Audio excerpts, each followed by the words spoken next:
What's up, real MVPs? Ricky Widmer here, and welcome into another edition of MVP Sports Live right here. You may be watching us on Twitch, you may be watching us on YouTube, and if you haven't noticed, I'm fucking hyped. I cannot wait for today's episode. It is the 2-hour draft special for the NFL, and I could not be joined by anyone greater.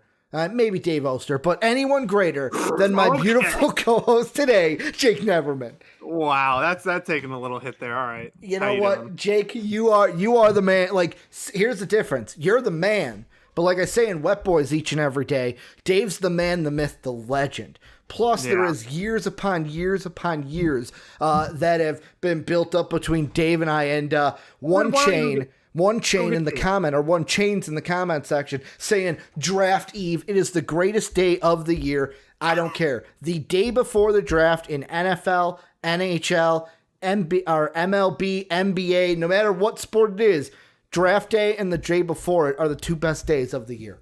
Feels like Christmas Eve. I'm excited for tomorrow night to be ranting about Mac Jones when he goes third. I can't wait for it. Well, hey, we're gonna get into a lot today. Like, today is not just like we've got stuff lined up for today, but today is just gonna be 2 hours of us rambling about draft things, and we've got Twitch chat here. Obviously, there's going to be questions abound from Twitch chat. And Jake, I cannot wait to take this journey with you, because it is a 2-hour journey to get us ready for the draft. Let's get housekeeping out of the way first. The most important thing of housekeeping is, if you are going to watch the draft, there is only one place to watch it, right here on Twitch. Well, obviously, you're going to need it like on your TV or on your second screen, because we're not going to be showing the draft. But it's going to be at least myself, Dave, and Jake.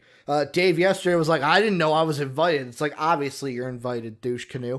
You're always invited to the draft specials. So it's going to be at least the three of us just watching the draft, just like Dave. Don't call me that. I knew he was going to comment on that, but obviously it's going to be the three of us doing what Dave and I did last year for the NBA draft, reacting to every single first round pick. We did it last year for the NFL draft. We're doing it again this year, so go ahead and join us. We are going to be live.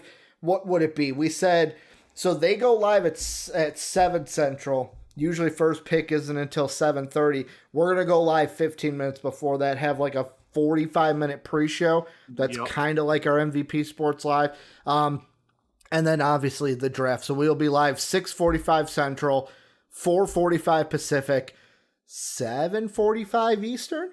If I said all of those correctly. So, come watch the draft with us. Let us be your second screen experience, because it is going to be a great effing time. Number 2, if you're not in the MVP Discord, what a better day to join it than today. Things are going to be popping off in NFL chat. We've got watch-alongs. I'll tell you how to get into those in a little bit. But the Discord's free. Link is either down below on YouTube, or you can go ahead and type !Discord right now to get that link to jump on into the best community in the universe, which is the MVP Discord. If you want to get on those watch-alongs, though, check out patreon.com/MVPvids. And there you can have the bronze tier get you into watch-alongs, where you're in the voice channel talking to everyone from the MVP community that's in there. We have watch-alongs all the time. We have also silver, gold, and platinum tiers for you to support us and get rewarded for. Or you can throw us a sub on Twitch and get into those watch-alongs as well. So if you got Amazon Prime Gaming, boom, Amazon's paying for it. You're helping us via Amazon, and you're getting rewarded for it. So it literally doesn't cost you a single dime. Then we have, what's the other ones? We're on Twitch, twitch.tv/MVPvids, in case you're on YouTube. And then we're on YouTube, MVP Sports. I mean, did I forget anything? I feel like Patreon sponsor, Pat Hill. Thank you for your support. I think that's all of it, though. Screw Pat. I think that's everything. Yeah, hey, Jake might or might not have ordered a camera today for his computer, so I'm supposed to be picking up at Best Buy tomorrow. So tomorrow for the NFL draft might be a camera, all 3 right. cameras. Eventually, Jake's like, well, eventually I'm going to have to do it, because, Ricky said he's going to do it for Ricky keeps forgetting to do it, so. It's not a forget. It's a procrastination thing. I will totally put that under my wing. But should we get started with the 2 hours that we have to go with this draft. We have several stretching or anything. We have several topics to talk about, but there is none bigger than news that came down today, Jake, as the Denver Broncos might have made a little bit of a trade where Teddy Bridgewater, this was from Shefty earlier today, Panthers have traded Teddy Bridgewater to the Broncos for a 6th-round pick, as Tom Pelissero, rhymes with arrow, reported. Panthers paying Bridgewater $7 million. Broncos will pay him $3 million.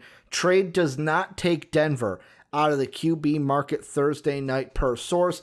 I mean, per source, let's be honest, it does. I don't think they're taking a quarterback. We will get into that, though. The quote that Denver had was, acquiring Teddy Bridgewater adds competition, experience, and a strong veteran presence to our quarterback room. And Jake, the first question I have to ask you about this was brought up on the Pat McAfee show today. Is how much do you think Teddy Bridgewater hates Sam Darnold? Because now for the second time in his career, he has been with a team. Sam Darnold either gets drafted or traded to said team, and then Teddy Bridgewater gets traded right after that. Yeah, I mean, I'm interested to see how this plays out. I think genuinely they still could take a quarterback tomorrow, so it could even get more interesting with the Broncos. I think now you look at them as a very big trade-up opportunity for teams if a Fields or Lance falls outside the top 6, 7. And we had this discussion pre-show a little bit earlier in a Discord, and we were talking about the two quarterbacks, and Ricky was very vehemently against taking another quarterback on draft night, correct? Well, I am, and the whole reason is I feel like this Broncos team, like, you look at it, and I feel like this Broncos team, obviously I wouldn't say they're Super Bowl bound this year, because obviously Tampa Bay's got to be the favorite. You also have the Chiefs in their own division. But, like, I look at this team and I feel like you do not need a Tom Brady in this system to be successful because of the guy you have at the helm. You have Vic Fangio. So for me, I look at it, you're getting both pass rushers back next season. Now, I'm not necessarily saying they go defense at 9. They could trade back if edge rushers they're kind of flirty with. They want to add more of that. Obviously, trade back is the way to go. But hey, if you want to add the top corner, maybe in some cases the top linebacker in the draft, you could have your pick right there of both of them. I know that the top 10 is most likely going to be 9 out of 10 offensive players, as defense has not ruled the top of this draft in many mocks. But like, I look at it and I go, you could easily get to the playoffs and be successful with Teddy Bridgewater or Drew Lock. But let's say Teddy Bridgewater. I know they say competition, but let's be honest. Teddy Bridgewater's getting the job. Teddy Bridgewater, unless he fucks this up, is going to win the job. That's just who Teddy is. I think he's better than Drew Lock right now, day one in the Broncos facility. And I look at this and I go, why waste that pick on a quarterback this year?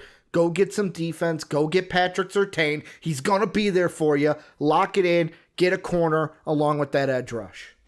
Yeah, it's pretty interesting because I read a report earlier today that the Cowboys are split on taking Surtain or Horn, so they could basically just make the Cowboys' decision for them. Yeah. If they take Surtain, then the Cowboys are there. Cowboys could also trade back too, though. Remember that. Cowboys could also trade. I mean, that's the whole thing with this draft is whenever the quarterbacks start falling, what teams are going to be trading up to try to take one of them. So it's going to be interesting. I think looking at the Broncos team, I'm not as sure as you are that Teddy Bridgewater wins the job. I think it's going to be a good competition. I do think, even based off of last year, Drew Lock is probably going to be the starting quarterback just because, one, he's younger, two, he had an off year, but he showed more potential the year before. Teddy kind of showed and I love Teddy as a person. I think he's a great guy. When he was in New Orleans, he was great and everybody loves him, but I think he showed more of his true talent last year. And when he doesn't have a gifted offensive line in front of him and then a ton of targets, he struggles. He's not really somebody who's going to elevate an offense. So I think Drew Lock probably gets a shot. Maybe Teddy does later in the year if they struggle. But as of now, I think it'll be interesting. It'll be a good quarterback. I said to somebody, it's basically going to come down to who sucks less in the quarterback job. But yeah, the Broncos, it lightens up the draft a little bit because this is now definitely a prime spot for somebody to trade up for a quarterback. Well, and I mean, the only thing that I will say, obviously, I put out a tweet today, which was the Broncos are going to take a quarterback in the top 10 because I was very happy this trade went through. Because, Jake, there is one thing I love being in this world, and it's something that you, I, and Dave all share in common. Yeah. We love being right. When we're right, we're going to let you know that we were right and have been saying it for a long time. However, here's the little grain of salt that I'm sprinkling onto my my little happy dance. Maybe I do the little salt bay, and I do it that way. Teddy Bridgewater, obviously, this is his contract year. Drew Lock has one more year after this, so he will be up in 2023. Here's the discussion that has to go on in the Bronco draft room. And this is for quarterback or no quarterback. That's the discussion here. Is how confident are you that if Teddy wins the job, it's not like you're just going to let Teddy walk and then, okay, we're back to Drew. Like, I don't know if you make that trade. Hell, it's a 6th round pick. So maybe you could be like, maybe Teddy's just a rental this year for the Broncos. But it's like, how much do you love these quarterbacks at the top where, I mean, yet again, Trey Lance would not be a bad pick here. He would be the one I go to. And the reason why is, obviously, I like Trey Lance a little bit more than I like Justin Fields. I think they're both going to be good quarterbacks, though, in the NFL. I like Lance, though, because literally there's no pressure on him. If you're going to go quarterback, go with him. He can sit this entire year. You can let Bridgewater and Locke duel it out. And then next year, it can be an official battle, or you can just hand it to Trey Lance to take over next year. Yeah, like I said, I'm interested to see because you're higher on Lance than I am. I'm higher on Fields. I think Lance needs to end up in a near perfect situation for him to fully pan out. So I don't know if throwing him behind two average to slightly below average quarterbacks is really the plan, because as soon as they start to struggle, which we know Locke or Bridgewater would, that it's going to be. But you only deal with those in my situation. If you draft Lance, you have to stand by your gun of he will not play until, if he does play, it's a Mahomes situation of, okay, we're not starting him until game 16 or 17, and this is going to be Teddy and Locke's go. Like, one of them's going to win the job, the other's going to be a backup, and if one of them needs to get pulled, the other one comes in. Lance does not jump the backup. Yeah, I think we saw what Teddy was last year, and I think that's what he is. I think the 6th round pick shows that and the Broncos' mindset is probably, we bring in a quarterback that's going to give a little bit of competition to Drew Lock, and that's about it. And I don't really know. He's going to be a good backup. If something happens with Lock or he plays horrendously like he did last year, then we can give Teddy a shot. But I still think they're going to go with Drew Lock. I disagree. And if Justin Fields is on the board when they come up, I think that he has to at least be considered for their pick. I think he's too good of a quarterback prospect and too high of a potential for them to pass on because, we have Drew Lock right now. Like I said in the past few weeks, I never think it's a problem to have too many quarterbacks. And if one pops off, you can always find late round picks or mid round picks for the other ones that you want to deal. So I think if Fields is still on the board, I'd consider it. Lance, I would consider too. I just think Fields is way too high of a ceiling for them to pass on because they have Bridgewater and Lock. Now, I'm going to bring Twitch chat in here because Eric has a comment about Trey Lance. We're talking about quarterbacks right now. He says that the Lance situation, he should be in San Francisco. Now, the thing with San Francisco is that the Kyle Shanahan quote of we like 5 guys at 3 kind of sounds like my lunch plan. I like 5 guys at 3. That's always a good time to have a good burger. Do you agree that they are seriously thinking about the 3 guys of Lance, Jones, and Fields at 3, or do you go with the what's his name? Why am I blanking on it? John Lynch. What he said, where it's like, hey, we're talking about all 3, but ultimately it's Kyle's decision. He's the one calling the plays, and apparently Kyle Shanahan likes Jones the most. Do you think they stick by their guns? They go with Jones because that's who Kyle Shanahan liked in the beginning, or Fields or Lance, Eric saying Trey Lance, one of them should sway the Niners, and that's where they should go. I've been adamant, and I will stay adamant on this point, that Mac Jones should not be the number 3 overall pick. And if you traded multiple first-round picks to take Mac Jones at number 3, I highly have to question the move. I think it was Schefter or Rappaport reported an hour or two ago that they have made their decision at 3. They're keeping it close to the vest. I think they've known for weeks it's going to be Jones. I don't think that it's very frustrating because I understand the discrepancies in people, how they view Fields. So many quarterbacks to keep track of. Yeah. Justin Fields. But the number one criticism that I've seen the last few weeks pushed by the media is that once he gets past his first read, he just starts running. And that's completely false. He threw past his first read more than any quarterback in college football last year. I think as JD knocks it out of the park there in the chat, I think Mac Jones is the borderline first round prospect. Okay. I think and I need to make my feelings on Mac Jones clear so that they're not taken out of context. Yeah. I think Mac Jones is going to be an NFL quarterback. I think he's going to be an average quarterback. I don't think he'll ever be better than average. I think what you saw out of Jimmy Garoppolo 2 years ago when they made the Super Bowl is what you would hope to get out of Mac Jones at best. Yeah. And the reason the Niners didn't win that Super Bowl is because Jimmy Garoppolo couldn't hit a deep pass at the end of the game at Emmanuel Sanders to win it. So he's limited. We know that maybe Kyle Shanahan succeeds more with slightly athletic, limited quarterbacks like he did with Matt Ryan and Jimmy Garoppolo, and maybe that's why he likes them. But if they had a guy like Justin Fields who can extend plays and actually is a playmaker, then maybe they would have won a Super Bowl instead of choking 2 times. I feel like when you use the word limited, though, that's a dig. That's Jake doing a little bit of a dig. It is a dig. He can't extend plays. He's stuck in the pocket. Don't forget Kirk Cousins. Also Kirk Cousins. Yes, you're correct with Shanahan. So, I mean, I don't want to make the comparison, but the 3 quarterbacks that Shanahan has succeeded with are both all limited and white.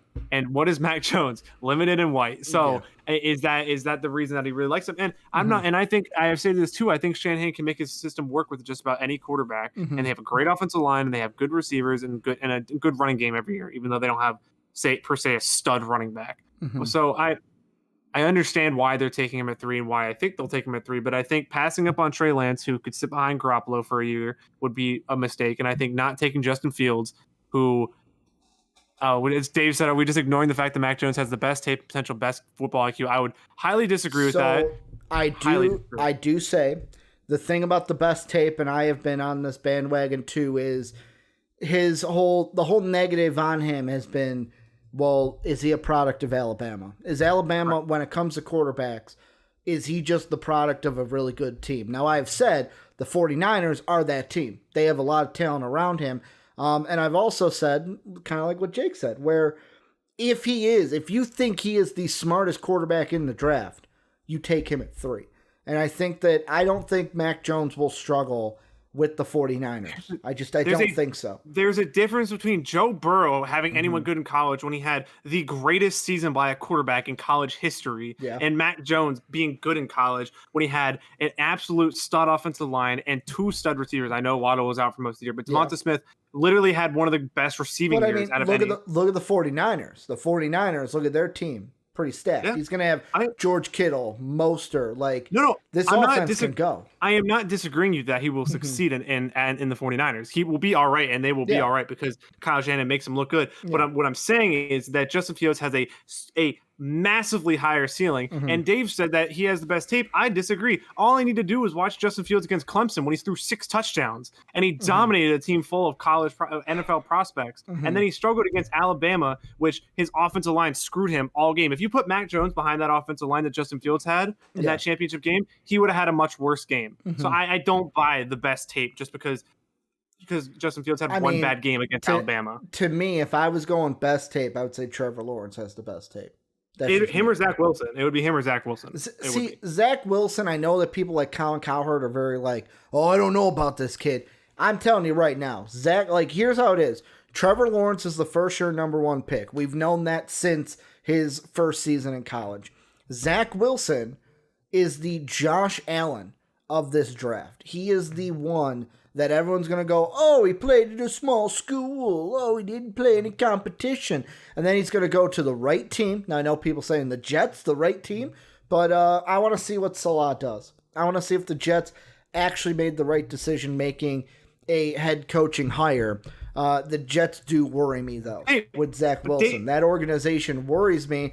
And then the 49ers, the whole thing with the 49ers is they're not trading up to take the best quarterback on the board. They are trading up to take the best quarterback who fits their system. To take the quarterback, I should say, that fits their system best. And if Kyle Shanahan's running this team and he feels like this is the guy that I can win with, that's who they have to go with.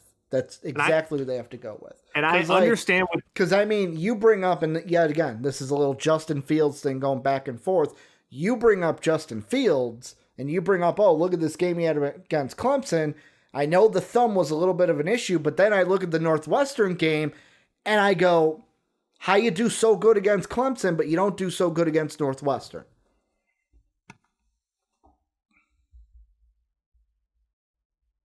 Did I lose him? Did I lose Jake? Oh, shit, I was muted. You were on mute the whole time. Yeah. It's a little bit of a soapy situation there. I understand. My bad. And I know that Dave is saying that Mac Jones beat NFL talent. What did Justin Fields do against Clemson? He absolutely dominated the entire game against Clemson. Yeah, but what I just said, he didn't do shit against Northwestern in possibly the biggest game in the Big Ten season. I responded to that when I was muted. Good going me. I said is that people are going to have bad games. It happens. People have bad games. But I'm trying to look at his ceiling. I am not comparing what the floors are of Mac Jones and Justin Fields. If you want to debate who has a higher floor, then you can say Mac Jones because I think he'll be an NFL quarterback. But that right there is why the Niners, why Mac Jones makes a better pick for the Niners, because if I'm the Niners, I don't want to pick someone who has high potential. Fuck the potential. We're a Super Bowl team right now. I need someone who has the high floor. I need someone who's going to help me win now. And they've had the guy in Jimmy Garoppolo who has the high floor and the low ceiling, and it cost them a Super Bowl. I understand. And we don't know what Mac Jones' body is like because he hasn't been hit because he's been behind the Alabama offensive line for the number of years. So we don't know what his body's going to hold up when he starts getting hit. We know that Justin Fields can take a hit. We know that Justin Fields can extend plays. We know Justin Fields can make players around him better. I'm not sure that Mac Jones can. Yeah, with me, am I saying so? Okay. Am I saying that Mac Jones is the third overall pick in this draft? Is he the third quarterback on my big board? No. Don't want to get that twisted in people's minds. To where, with me, I would say Trevor's number 1 on my big board, Zach Wilson's number 2, Trey Lance, Fields, Mac Jones, and then Trask. It's kind of been like that for me for a long time. You know Mond in front of Trask? What? I have Mond way in front. You want to hear my bold take, Ricky? Go ahead. Kellen Mond is higher on my board than Mac Jones. I think it is.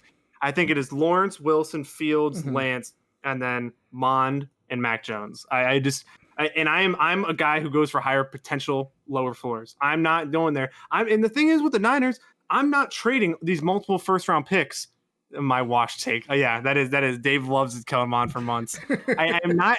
If you are trading multiple first round picks to move up to number 3 in the draft, why are you going up there to take a safe pick? I don't understand that. You could have gone. Why not? I'm not sure that I get the injury concerns with Jimmy Garoppolo, but Mac Jones is not a massive upgrade on Jimmy Garoppolo. I do want to interrupt here. Kyler Murray MVP said the best quote I saw was 31 teams in the NFL are hoping to take Mac Jones. That's what the other teams think of him. Like, there's something like, and that's the thing. I personally am not high on him. I am higher on Trey Lance than I am Fields and Jones. But that right there, like there's something these scouts are seeing in Mac Jones that everyone else isn't. It's clear it's not because it's only the 49ers. Like he said that quote that every other team is hoping they take Mac Jones. I misread it. Hoping they take. Okay. I misread it. I thought they wanted Mac Jones too. That's on me. I was going to say, because I think Reading the Niners, is hard, folks. The Niners are one of the only teams that think this highly of him. I remember I was questioning if I thought the Saints should take him at 27 a couple months ago. I didn't know if I wanted to take him that early. And here's the thing too, and yet again, we've gone a little bit away from the Broncos. Panthers. This is going to happen though on a draft special. We're going to kind of go all over the pond here. But the thing that I was confused when they made the trade was you could have gotten him at 12. Exactly. You could have gotten him at 12, but at the same time, maybe they thought, hey, if we move up, because I do believe that they were thinking about other guys when they made the trade. Like when they were talking, 2 days ago? Yeah. And John Lynch was like, hey, well, we're thinking about 5 other guys. First off, I was like, take 2 of those and throw them out. We know Lawrence and Wilson are going to be off the board. Like, you don't have to do due diligence on them. They're not going to be there. But yeah, I feel like back to the Broncos, because I do want to I do want to pivot from the Broncos. Yeah. No quarterback. No quarterback. Go to me. chance. Patrick Surtain is the pick at 9. I agree. Unless I'm trading back. I agree. I wouldn't have made this trade if I was them. I get it because it's a low risk with a 6th-round pick. Hey, I have no qualms with the trade, but now that you've made the trade, you can't double down and pick a quarterback. But I make the point again, not saying that I would do it. I think if Surtain's there, you take him. But you can never have enough quarterback talent if none of it's elite. So if you think that Justin Fields is elite, you take him. Here's my question to piggyback off this before we go into the next thing on our docket is there are 2 teams in this trade. The Panthers did trade their quarterback. They now have Sam Darnold. It's your team. Go ahead, go forward. Now the Panthers at 8. They do have two big needs. Yeah. They've got offensive tackle and they've got basically cornerback. Those are the 2 things people are throwing out. Now there are also words that the Panthers could be another trade back opportunity. I want to ask you, Jake, with how the top of the draft, we think we've figured out the first 5 picks for sure. We think Trevor Lawrence number 1, Zach Wilson number 2, Mac Jones number 3. You sent me a tweet today that the Falcons are pretty locked in on Kyle Pitts at 4. Yeah. And then at 5, we all think Jamar Chase is going to be the guy. Like 1 through 5, everyone's pretty solid on what that's going to be. The question comes at 6, but the Dolphins, do they go Waddle? Do they go Sewell? I've heard different things because they did a trade yesterday with the Washington football team where they sent Flowers to Washington. Then I read something, like you said you read something where, Waddle's the pick. That's what I originally thought before this trade happened. The night before, I'm like, you take Waddle at 6, take tackle later. But the thing I was reading is that, now that they have moved Flowers, I think the guy on their team, last name is Hunt, they're going to move him away from left tackle or away from tackle altogether, and Sewell will be in play. So depending on what the Dolphins do changes this question, and of course the Lions. But if you're the Panthers, let's say Sewell and Waddle are both off the board. If they go 6 and 7, what are you doing? Are you going basically it's Surtain, Slater, or trade back? I think you look to trade back and take Slater a little bit later if you know that he's going to fall. If he's not going to fall, then you take Slater. I think it's a chalk pick. You know, whenever the Chicago Barstool guys go, it's chalk. I think if you're there and who you said is gone is gone, I think Slater is the pick. Or if you think you can trade back a few spots and maybe get somebody else, then you. But there is the outside chance they go quarterback. We are gonna hit this with every team because they don't. They don't. We were talking about this, I think today too. Is Sam Darnold's good? Are you confident going forward that Sam Darnold is your franchise quarterback? Yes, that's why I made the trade. But what did they give up to get him? Basically, they didn't give up a lot to get him. That's my point. Is that you can still take the risk if you think it all comes down to. And I don't think this will happen because a lot of the reports that are coming out are that people are starting to question Justin Fields. Blah blah blah. Most of it's inaccurate information, but I think people. I don't know why it seems to always happen with one quarterback prospect. I mean, it happened with Teddy in his draft that. If he wouldn't have torn his ACL, he would have been good. So I think Justin Fields in Carolina is a interesting proposition, honestly. And if they think highly of him, they could take him. If they're not going to go quarterback, I think it's Slater, and I think it's a pretty easy pick. Yeah, I mean, I'm trying to look back to what exactly did they give up. But, like, the thing I look at is, they could take quarterback in a future draft if he doesn't pan out. You do not trade for Sam Darnold if he's not going to be your guy. Like, that's just what I'm like. If you were going to draft a quarterback at 8, why trade for Sam Darnold? Like, it doesn't make sense in my mind. It's the same thing with any quarterback trade that if you can get him at a low enough price, then maybe you get it's a low risk, high reward type trade. But if Justin Fields, if you feel highly of him, or if you like Trey Lance, you can take Trey Lance and sit him behind Sam Darnold for a year. If Sam Darnold balls out, you can trade Trey Lance because somebody will still give you a high draft pick for it. The reason I don't like that is you're basically doing to Sam Darnold what you're basically doing to them what the Jets did, where it's like, we're gonna not give you. I know we traded for you, but we're not gonna give you any help in this draft. We're gonna basically draft your successor in a guy like I just think for the Panthers it's a bad move because we've already said that some people believe that Darnold has confidence issues because of what he had to go with the Jets. If you draft a quarterback, you're making those higher. You're just giving him more confidence issues.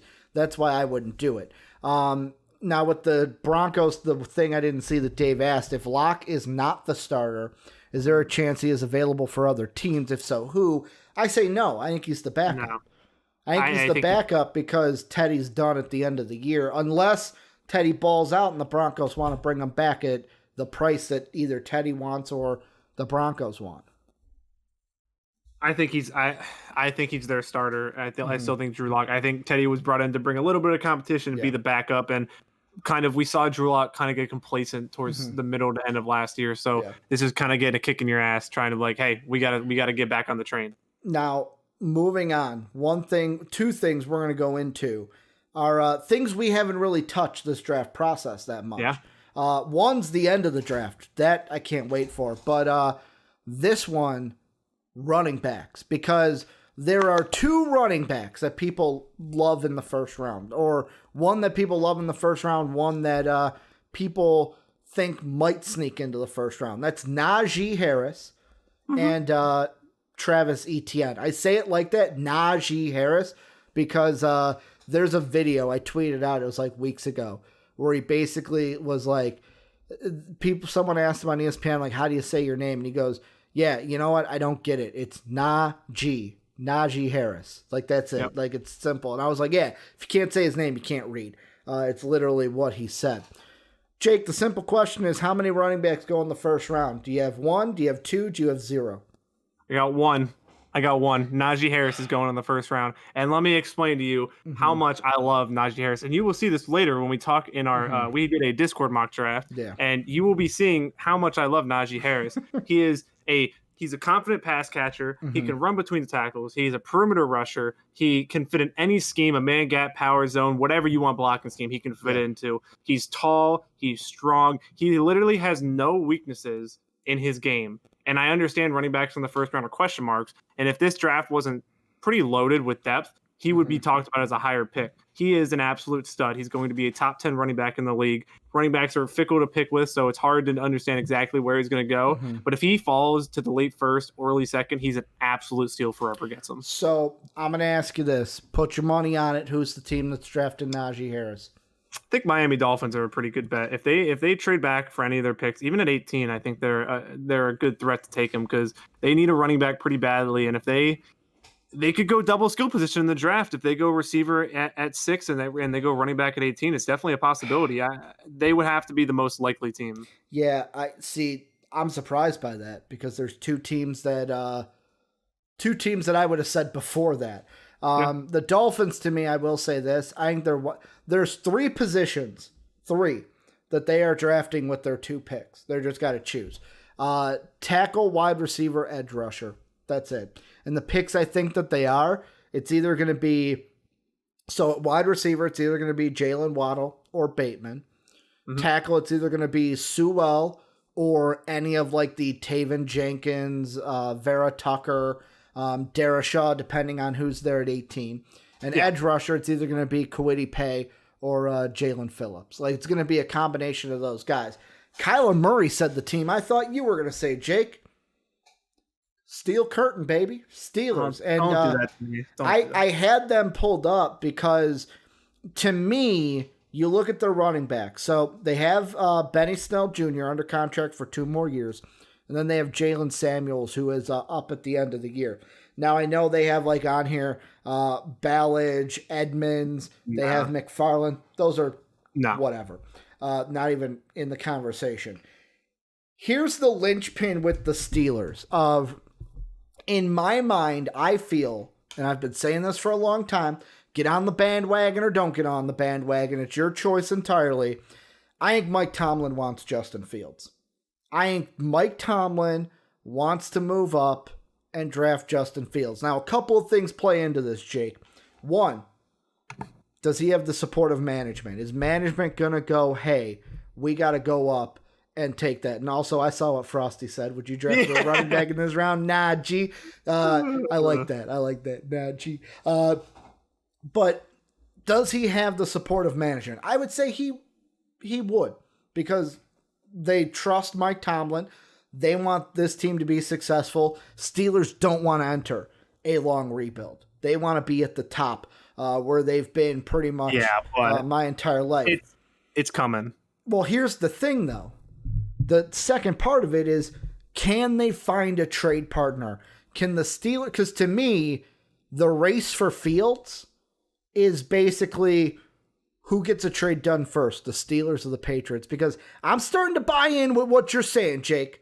I'm starting to buy in on the smoke that maybe Bill Belichick is not doing things like he used to. Because I was listening to, obviously, Pat McAfee yesterday, and I was listening to Boston Connor talk. He's a Patriot fan.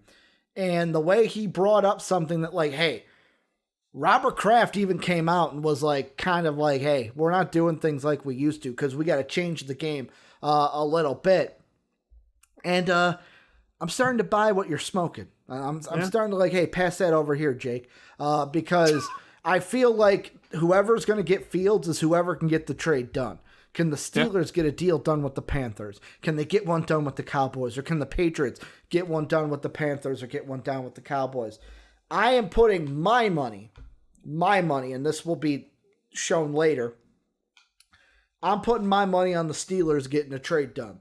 I feel like they will get a trade done. It will probably be with the Cowboys because I have a different idea for 8 with the Panthers. But you look at their quarterbacks. Big Ben's done at the end of the year. Mm-hmm. Rudolph's an unrestricted free agent. Dobbs is an unrestricted free agent. Dewey Haskins is a restricted free agent. All of them are up. Yeah. They're if they don't trade up for Fields, they're trading up for somebody. They're getting a quarterback. I mean, some people could say, hey, they can get Kellen Mond or Newman later on. Screams Kellen Mond. But I feel like Tomlin wants Justin Fields and he's going to move up for him. I would disagree just because I spoke with those last time. The Steelers organization genuinely doesn't want to piss off Ben Roethlisberger for some reason, and I think trading up for Justin Fields does. You know, and I know you can shake your head and say, I know. You know it's coming. It's your last year. But Who Ricky, gives a shit if I you're piss saying you off this that, year? but I'm saying the Steelers give a shit, I think, and they genuinely don't. And they have bigger needs to address if they want to compete this year. What's Ben going to do? Sit out this year and not make his money? I don't know. He's done at the end of the year. Bye. See ya. Who gives a shit? We got to look out for our own, too. It's very Big Ben-ish to say, no, I'm going to come back for another year just because you drafted this guy. You know, hopefully they don't have any games in Atlanta this year, Jake. Jeez. I mean, I'm not... I think this team screams Kellen Mond to me later in the draft. Honestly, that's just a Pittsburgh Steelers move. Mm-hmm. They need offensive line. They need a running back. They need a lot. So... Mm-hmm. I don't know what the Steelers are going to do. They could trade up for a quarterback. If they don't trade up, they stream Kellen Mond. Mm-hmm. And the other team that I thought you were going to mention is the New York Jets, baby. They've been another team linked with running backs. They got that second one. Here's my thoughts on this. See what you think. I don't think they go Najee Harris at 23. They should. Maybe. But what I think they're going to do is they're going to take Zach Wilson at number 2. And then they're going to go with probably the other most important position on any football team and get themselves an edge rusher at 23. Really shore up that offense and help shore up that defense. Yeah. You know what pick running back I really like for them, and I think he will be there for them? What? I said for them too many times. I know. 34, Travis Etienne. Book it. Travis Etienne will be there. Take him at 34. Match him before it was like, match him up with Trevor Lawrence. But the big question is, if you're the Jaguars, do you basically go Trevor Lawrence at 1 and then you go Travis Etienne at 33 beginning on Friday? Just match the two up. I'm not very high on Etienne's upside. Mm-hmm. He'll be a solid back, but I'm way higher on Najee Harris. If you're going to take a running back, you take Najee Harris. I don't know if any of the other ones are really worth it. Like I said today, I saw Tone Diggs from Pat McAfee tweeted out that he likes Etienne better than Harris. And I was like, is it bad to like both? Is it bad to like both guys and be like, they're both going to be good at the NFL level because they're different running backs? Najee Harris is somebody that screams to me more power runner, going to do all that thing, where Etienne kind of screams to me where it's like, hey, we could use him out in the flat more in receiving packages than you would in Najee Harris. Not saying you can't, but I could use ETN as a runner and a receiver a lot better than I could use Najee Harris. I think Najee Harris is just good at everything. Any scheme he gets thrown into, he's going to be very good at. I don't think he has a strict weakness, maybe blocking a little bit in his game, with ETN's definitely better at. But it's a very skinny running back core in this draft, and I think it's Najee Harris and then a drop off, and then ETN and then a massive drop off in everybody else. So I'm not quite sure if they're. I don't think ETN goes in the first round, like you said, but yeah. Also, because they do have a pick. They have a pick in the third round, plus they have 2 picks in the second round, depending on how high they want to take them. You mentioned the Dolphins, right? And a running back. Correct. You know who they should take with either their second rounder, or if they think he'll be there in the third round, or maybe move up a couple picks in the third to get him? Javonte? No, Kenneth Gainwell out of Memphis. I love this kid. He's a third round prospect for sure, but ever since the end of the college football season ended, I love this kid. I think he's going to be... Now, people look and go, oh, he's 5'11", he's small. Running back. Yeah, it don't care how tall you are at the running back position. Kids got speed, kids got moves. Yeah. Kids can make you pay if you misinterpret them on the field. I was going to say, honestly, in my running back rankings, Gainwell is probably... He's third. Borderline second next to ETN, just because of the big playability he has and the big play. I guess what is it? Promise that he can bring with his speed. If you can improve his pass catching a little bit, he could be very, very Darren Sproles-esque in his career, which should be a steal if he lands in the third round. No, I get you. And the one thing I'm entirely excited to talk about, because we haven't really hit this much, the bottom of the draft. I feel like we have spent most of the time talking about top 10, top 15, maybe getting into like 18 is where we go. 20 and on is like, ooh, that's the Shadowlands. No Lion wants to go there, Jake. Well, no Lion has ever been there in a real long time, to be honest with you. But I mean, looking at really picks 21 through 30, maybe you put 20 in there as well. These picks include, you got the Bears at 20, you got the Colts at 21, Titans, Jets, Steelers, Jaguars, Browns, Ravens, Saints, Packers, Bills, Ravens again, and then the Buccaneers. Jake, I'm going to let you take the driver's seat on this first thing. Is there a team in this range that you're like, I kind of want to talk about what they may do here in the bottom? I mean, we've kind of talked about it before, but I feel like we got to talk about the hometown team first for the podcast. We got to talk about the Chicago Bears.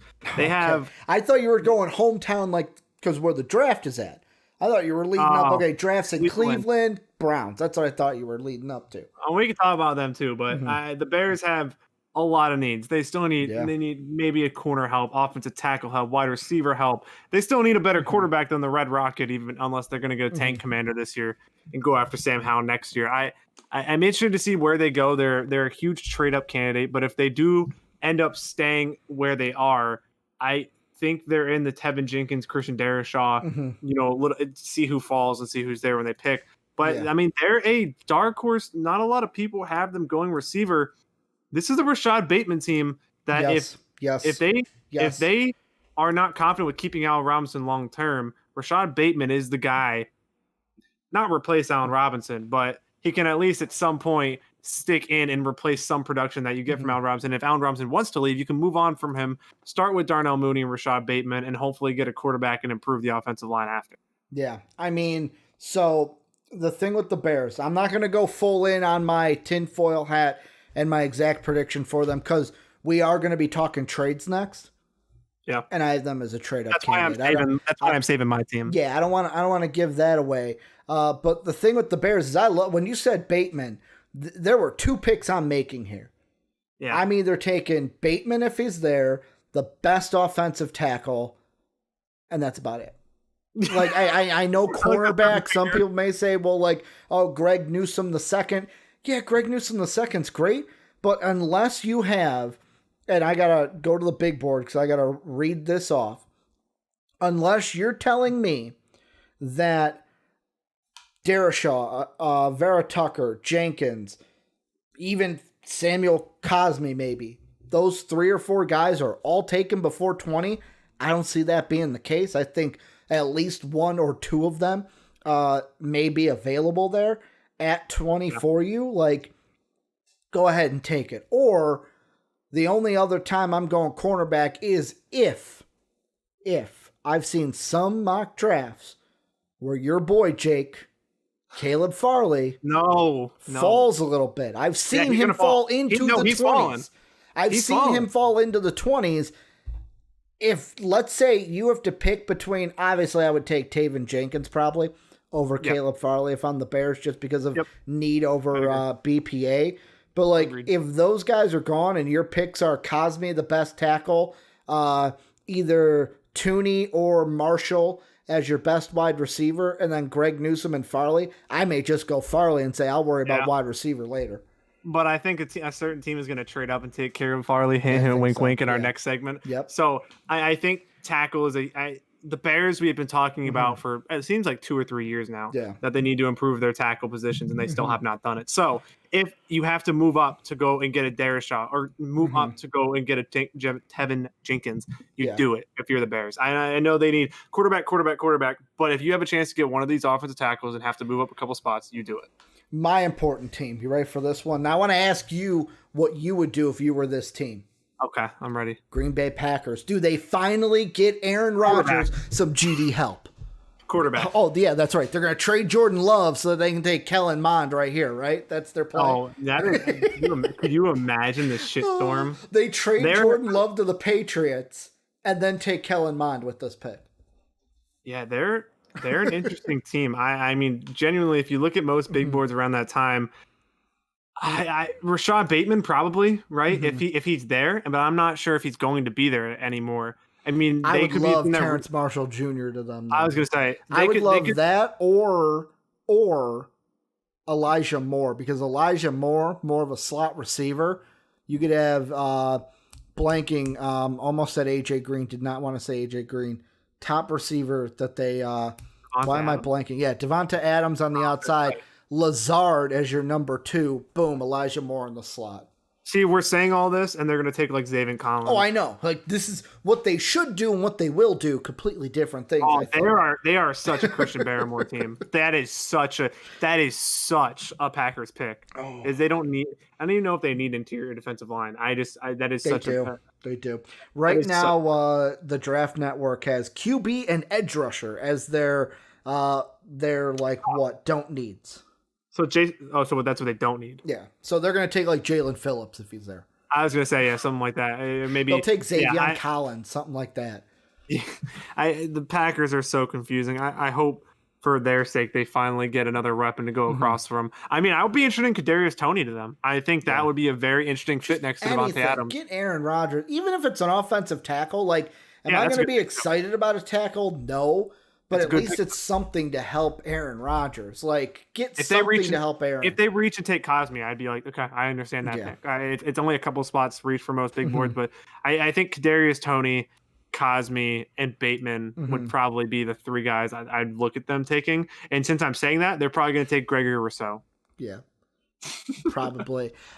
So this has been a question that has been floated around outside the show, but since we're looking at these picks, I can finally ask you, the Rams or the Texans? They are the 2 teams without a pick. Now, the Rams, I'm looking at them. They got a second-round pick at 57. They have 2 thirds, a third, and a comp pick, a comp 4th, a 6th, and a 7th. The Texans, let's see, their first pick, is 60. Ooh, their first pick isn't until 67, but they have a third, a 4th, 2 5ths, 3 6ths, and a 7th. Is there, like, maybe not the Texans, but maybe the Rams? Is there any way either of these 2 teams get a trade done to move up into this range of 21 to 30? You know, it's funny because you were talking about the Rams don't have a pick for a while. I think they're probably more likely just because we know because they don't care about future first. Exactly. We know that Texans are going to be bad, so they don't want to sell their future picks because they're going to be high picks. When you look at the Rams, they are going all in for a Super Bowl. They have acquired Matt Stafford. They got rid of Jared Goff's contract. This is it. They are. If they don't win a Super Bowl in the next 2 years, this is a complete failure, and you might see you might see Sean McVay move on because it just might be that time with the Rams. So if they're willing to mortgage their future and move up to fill a need, they will completely do it. They don't have a care in the world about future picks. They need so much tackle, like basically offensive line, tight end, linebacker, edge rusher. Like I'm even looking. I know we're talking trade ups, but these are two teams that I don't think we're either going to be in that conversation when we talk about it. Like the only thing I find a problem with between 21 and 30 is who's the dance partner, who's the one that is okay trading out, because I feel like the only team that is already traded out. Like I know Eric, he said a little bit earlier that Ravens should move up. We've talked about before. Check it out on our YouTube page.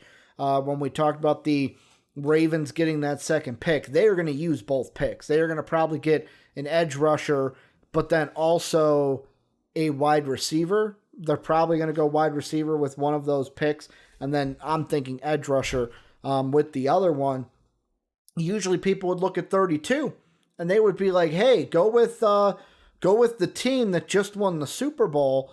But Tampa Bay is a unique Super Bowl winner because they still have needs and they want to go back and win a Super Bowl. Like, and the thing that I look at for them, and the reason why I don't see the Bucs being a trade partner for if the Rams wanted to trade up and in, is there's going to be so many edge rushers at 32.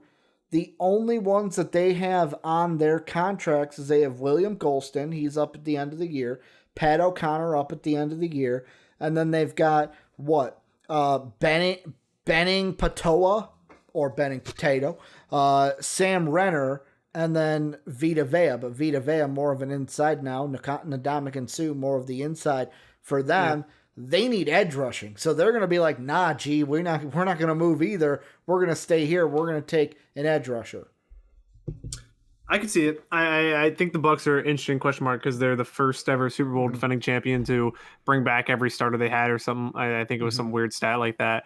Edge rusher is definitely a huge need for them. They're a team that I could see taking a chance on Rousseau at the end of the first round just because desperately not needing anybody, but the upside of Rousseau, if you can mold his super freak athletic build into some kind of form, I guess. Yeah, he could be a great pick. So I could see that. I don't know. I don't think the Bucs trade out. They don't have really any need to unless they get blown away by an offer. I got one last question for you for this range.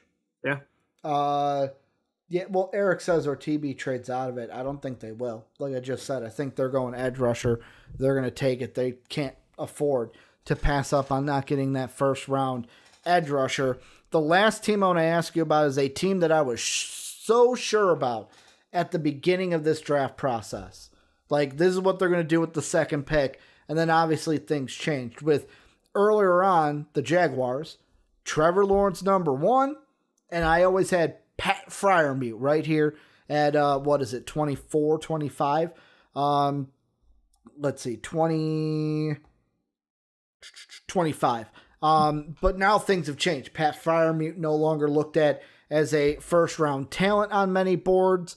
The needs have kind of changed a little bit. If you are the Jaguars, you're getting your quarterback number 1. That's for sure. I know some people have said that, maybe Urban Meyer throws a curveball and goes Zach Wilson over Trevor Lawrence. No. What's his name? I always fuck up his last name. He was on the Herd this week. Peter Schaefer or whatever his last name is. I always fuck it up. Sure. He said the best line. He says, that number 1 pick has been locked in place. I think he said since the Jets lost or since the Jets beat the Raiders. Like Strager, that's it. Thank you. Like that pick has been locked in since the Jets beat the Raiders. Week whatever that was. But if you're the Jaguars, you're getting Trevor Lawrence. Are you going tackle, wideout, safety? Because right here, there could be some. Like, now for me, it's more of like let's see, on my board in my mock draft, the number 1 tackle would have been outside the ones we're thinking of. So it's probably a Cosme would be number 1. Wide receiver would probably be, I have Terrence Marshall going it would be Terrence Marshall. He goes a little after. So it's either Cosme, Marshall, or you taking Morig as the safety. What would you do? Because I had them go safety only because that's what I think they'll do, not what I want them to do. Yeah, I think, and that's tough. I think Murray is probably the pick, honestly, because the safety class is very lacking, and he's going to walk into the league and be a starting free safety, and they maybe do have the 33rd pick on day 2. Yeah, so I'd probably go Mo Rig, and then if you want to wide out or if you want to go Freiermuth, you could take him in the beginning of the second round. So I think locking up basically the only safety that's even somewhat highly rated by most people at this point is the move in this draft. Unless you see that as a non-need for them, then you can go somewhere else. But I think safety is a safe pick for them after going. You get one offense, one defense in the first round, and then you can attack another skill position in the second round. I do agree with you. Any other teams that you want to hit in this range? Hold on. Jake probably had some come in. The only ones I'm throwing out there, are you back? Yeah, sorry, I had a cough. Yeah, I had a cough. Is there any other teams you want to hit about? Because the only two that I'm thinking about is the Colts. I don't know what they do. They're probably just going to take BPA. And the Titans are a team I'm kind of leaning on. Maybe they go wide receiver in the first round. Well, the one team that has really good wings, the Buffalo Bills. I think they're the wild card. If Najee Harris is here or if he's gone, this is a running back spot. They need their basically number one need is a running back at this point. If a corner falls, they could go for him. They're another team that could go for Gregory Rousseau, or they could take a receiver. I think they need edge rushing, but that's just me. They need edge rushing too. That's why Rousseau could be the pick, or Zayvon Collins if he falls. Yeah. But I think they have a giant need of running back. It was documented over last year, which is why they struggled at certain points. So if a Najee Harris falls, I think he goes here. If it's just ETN left, I don't think they take him. So let's start with that. We're going to talk about trade ups and kind of like our trade predictions, trade projections. Let's start with the Bills. Let's start with the Buffalo Bills. Because in my latest mock, I'm going to put that, I'm going to record a video tonight just so you guys can see what I'm thinking. And then on Discord, I'm probably going to have a graphic up for rounds 1, 2, and 3 on Twitter. So be looking out for that. In my first round, I originally had them and the Ravens in a bidding war with the Colts to trade for their pick. Because the thing I'm thinking with the Colts and why the Colts are a trade down magnet for me is, what does Chris Ballard like to do, Jake? What's the one thing Ballard likes to do? What is it, Ricky? He doesn't care how high he is. He just likes to accumulate draft picks. Draft picks and make good picks. That's all he's done since he's been there with the Colts. So that's why I look at the Colts and I go, they could be a team people target to trade up. Now, the big thing is I'm looking at Jalen Phillips. If he is falling, if he doesn't go 18 to the Dolphins, and then he is there at 21 for the Colts, the Ravens pick up the phone, the Bills pick up the phone. The Browns don't anymore because they got what's his face, Jadeveon Clowney blanking away from it. Maybe even the Jets pick up the phone to get up 2 picks. Hell, even the Bucks maybe pick up the phone to get that edge rusher. That's what I think. I think that edge rusher at 21 is going to be prime now. In my mock, I had the Ravens making the deal. The Bills didn't, but you mentioned the Bills. That's what I think their first priority is edge rusher. And if someone like that falls or they feel like they need to move up to get one, they may be moving up rather than just staying put. Yeah, and I mean, I think the Bills definitely could if they like a. I think Zayvon Collins is the guy because I think this is about the range that he goes is the early 20s. Yep. So if you don't think he's going to fall to you at 30, right? They're at 30. Then you trade up and you make the pick. Honestly, I can completely understand that. It's also this is about the range, the 20 range. If Kwity Paye falls and this is around where he is, then you make the trade. Then, you know what I mean? This is the early 20s are always where people who have fallen, most people had high on their mocks, that this is where trades start happening and people start moving up to take them. So this is where the followers basically end most of the time. So maybe that's what happens. Maybe this where hint to maybe where my trade goes. This might be where Caleb Farley goes or an Owusu-Koramoah. Talk about it. You want to talk about this team trading up to get him? Who's trading up? It's got to be the New Orleans Saints. New Orleans Saints have a massive hole at corner. They need a number 2 bad after losing Janoris Jenkins. Caleb Farley. What? You go. How high do you think they will trade up to get him? if that's the one they want. How high would you think they would go? Because apparently they were willing to go almost into the top 10 to get Patrick Mahomes until the Chiefs closed the deal. Well, they were picking at 11. They were just going to take him if he fell. You're right. My bad. Yeah. No, so we've seen I'm not used to them being that bad, being that high in the draft. It was a 7 and 9 years. Rob Ryan, thank you very much. Yeah. They've moved up in the past. We saw it from Marcus Davenport. They bad pick, but they mortgaged a future first round pick to move up basically from, I think they were in the late 20s to move up to 15. So they're willing to do it. I think Caleb Farley is a name. I've seen some reports saying that Caleb Farley is their guy, and I've also seen that they've been saying they're willing to move up, but it might not be for him. And the other name that I'd bring up is Jeremiah Owusu-Koramoah, who the Saints, after losing Quan Alexander, need a coverage linebacker. And Owusu-Koramoah is that. I have been on the Owusu-Koramoah train since the draft process has started. He is a complete linebacker who was one of the top. He's been my Patriot lock. He was one of the top slot corners in college football last year. Yeah. He's a linebacker, people. He's 6'2", 216. He is not supposed to be this good of a slot corner. He is an unbelievable linebacker prospect. He's my number one linebacker. I like him better than Micah Parsons. And I ooze over him. And if they anywhere, and to answer your question, anywhere after 15, I think the Saints have a chance to trade up to. I think that is their range. Because I think Owusu-Koramoah, unless the Patriots move up, because in no mocks I've had them move up. I'm a Steeler guy on them moving up for the Justin Fields. I feel like Owusu-Koramoah is a lock at 15 if the Patriots are there. Now, you brought up Micah Parsons. Eric in Twitch chat brings up Micah Parsons.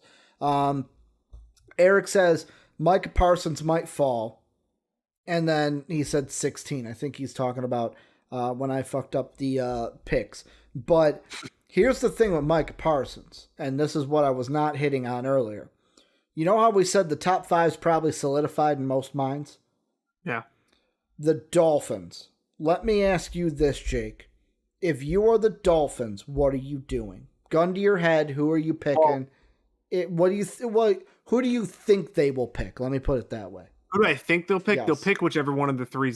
Okay, so if the top 5 goes as we think, I think they take Jalen Waddle. Because the reports that have come out recently have been like, oh, Jalen Waddle's their guy. They always like Jalen Waddle. They're saying that because now they're probably stuck taking him. Yeah. The only other option is Penei Sewell. That is the only other option. But what Gun I think to your head, who do you think they pick? Who do I think they probably? Here's what I say. I think they go Jalen Waddle at 6, and they go tackle at 18. So I think those are the 2 things they go. Which is, I mean, there's a lot of good tackles that are going to be available. If Darrisaw falls, he could be there at 18. Yeah. So that is a huge possibility for them if they want to take Vera Tucker and take a guarding. I mean, they could do a lot of things. So I think Waddle's the pick, especially with that. That report is just sticking in my head. That's saying that they preferred Waddle over Chase. It's just like, I can't get that out, that they're just trying to pinpoint that Chase is going to go before them. So now like, oh, but we always wanted Jalen Waddle. Yeah, let me see. The one article that I was looking at, let's see if I can find it. And I think it was right here. So this was after they made the Eric Flowers move to send him. The tweets that were coming out was, so Jeremy Fowler from ESPN said Dolphins are entertaining moving Robert Hunt, to guard full time and filling the right tackle with a free agent per sources.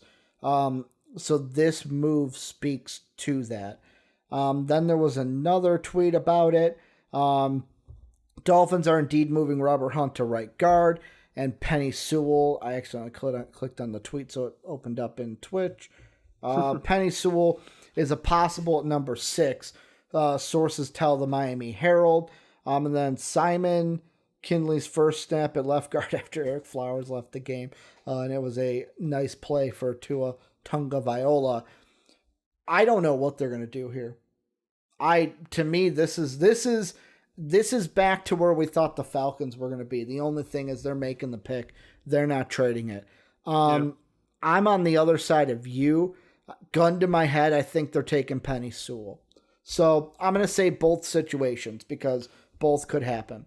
If your situation happens, I think the Lions are trading regardless because I am starting to zero in after our conversation about it. when we did the buy or sell. Check it out on our YouTube page before the draft. We were talking about Micah Parsons of the Lions. And at the time, I didn't know how I felt about it.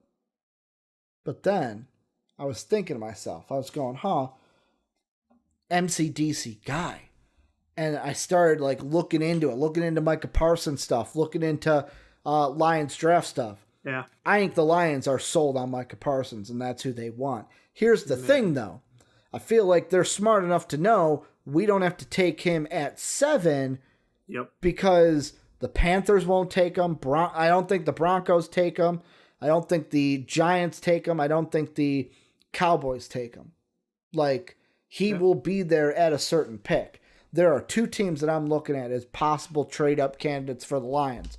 In your situation, if they go with Waddle over Sewell, if I'm the Chargers, I'm picking up that phone. I am picking up that phone. I'm calling Detroit because although Slater may be there and most likely will be there at 13, I know this is a hot debate. I feel I know what side you're on. I feel like we're on the same side in this.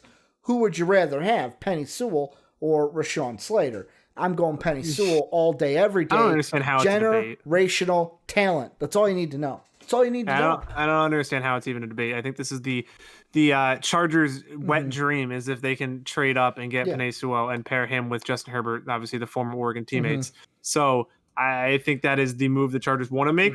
And now it's starting to get rumored because it's a real possibility that Penei Sewell is not taken after 6, which is mind-blowing. So the trade that this actually happened in the past. I think it was the Bills and the Chiefs got this done in a past draft where the Chiefs gave up, or it was the Bills moving up to the Buccaneers pick. I think it was in 2018 or 2019, probably 2018, where they gave up a first and 2/3 to move up. No, never mind. Scratch that. That was something else. The point being, I feel like a first, a second, and a future second gets it done to move up from 13 where the Chargers are to 7. Because if I'm the Lions, I'm moving back. I'm still getting the first. I'm getting an additional second, and I'm getting an additional pick next year. Now, let's say my situation happens. Let's say Sewell goes at 6. You're thinking, well, Ricky, the Chargers aren't going to move up there. They'll wait. Who's at 12, Jake? Who's sitting there at 12? Who's at 12, Ricky? Who's at 12? The Eagles. I think I'm the Eagles. I know that people are saying, oh, they're going to go cornerback, and I kind of want to believe it because from what I've seen from the Eagles front office and coaching staff is, what's football? They're idiots. That's what I'm seeing right now. They're idiots. Sorry, Eagles fans. I would not be confident in where your team is heading after seeing what I see from the coaching staff and the front office as of late. But if Jalen Waddle is there at 7, you pick up the damn phone. You do your due diligence because yet again, I think it's the same thing that gets it done. A first, a second, and a future second. If you're the Eagles, you got stuff from Miami in your trade. They have they can give up their second and still have a second. Hell, the big thing that is the Carson Wentz trade. No matter what happens, you're either getting a second or a first from the Colts. The only thing that matters is how many snaps does Carson Wentz play. If he plays 76 or above, the percentage of snaps for the Colts, that's a first-round pick. I will give up my second then because I will have 3 first-round picks then. I'll have my own Miamis and Indies. Let's say he gets injured and only plays 50% of those snaps. Well, guess what? I'm still fine with giving up my second because I'm going to have a second from the Indianapolis Colts. So because of that, I think if Sewell is taken, then the Eagles should be the one to contact the Lions. Lions and Eagles then switch. Lions then pick at 12. Eagles take Jalen Waddle at number 7. Yeah, I think the Eagles have a giant need a wide receiver, and they've had that need, especially last year. I'll never get over that. It's just so funny looking back at that Vikings video when they took Jalen Reagor and the Vikings were laughing like, yeah, get that Justin Jefferson pick in right now because he fell to us and we didn't think he would.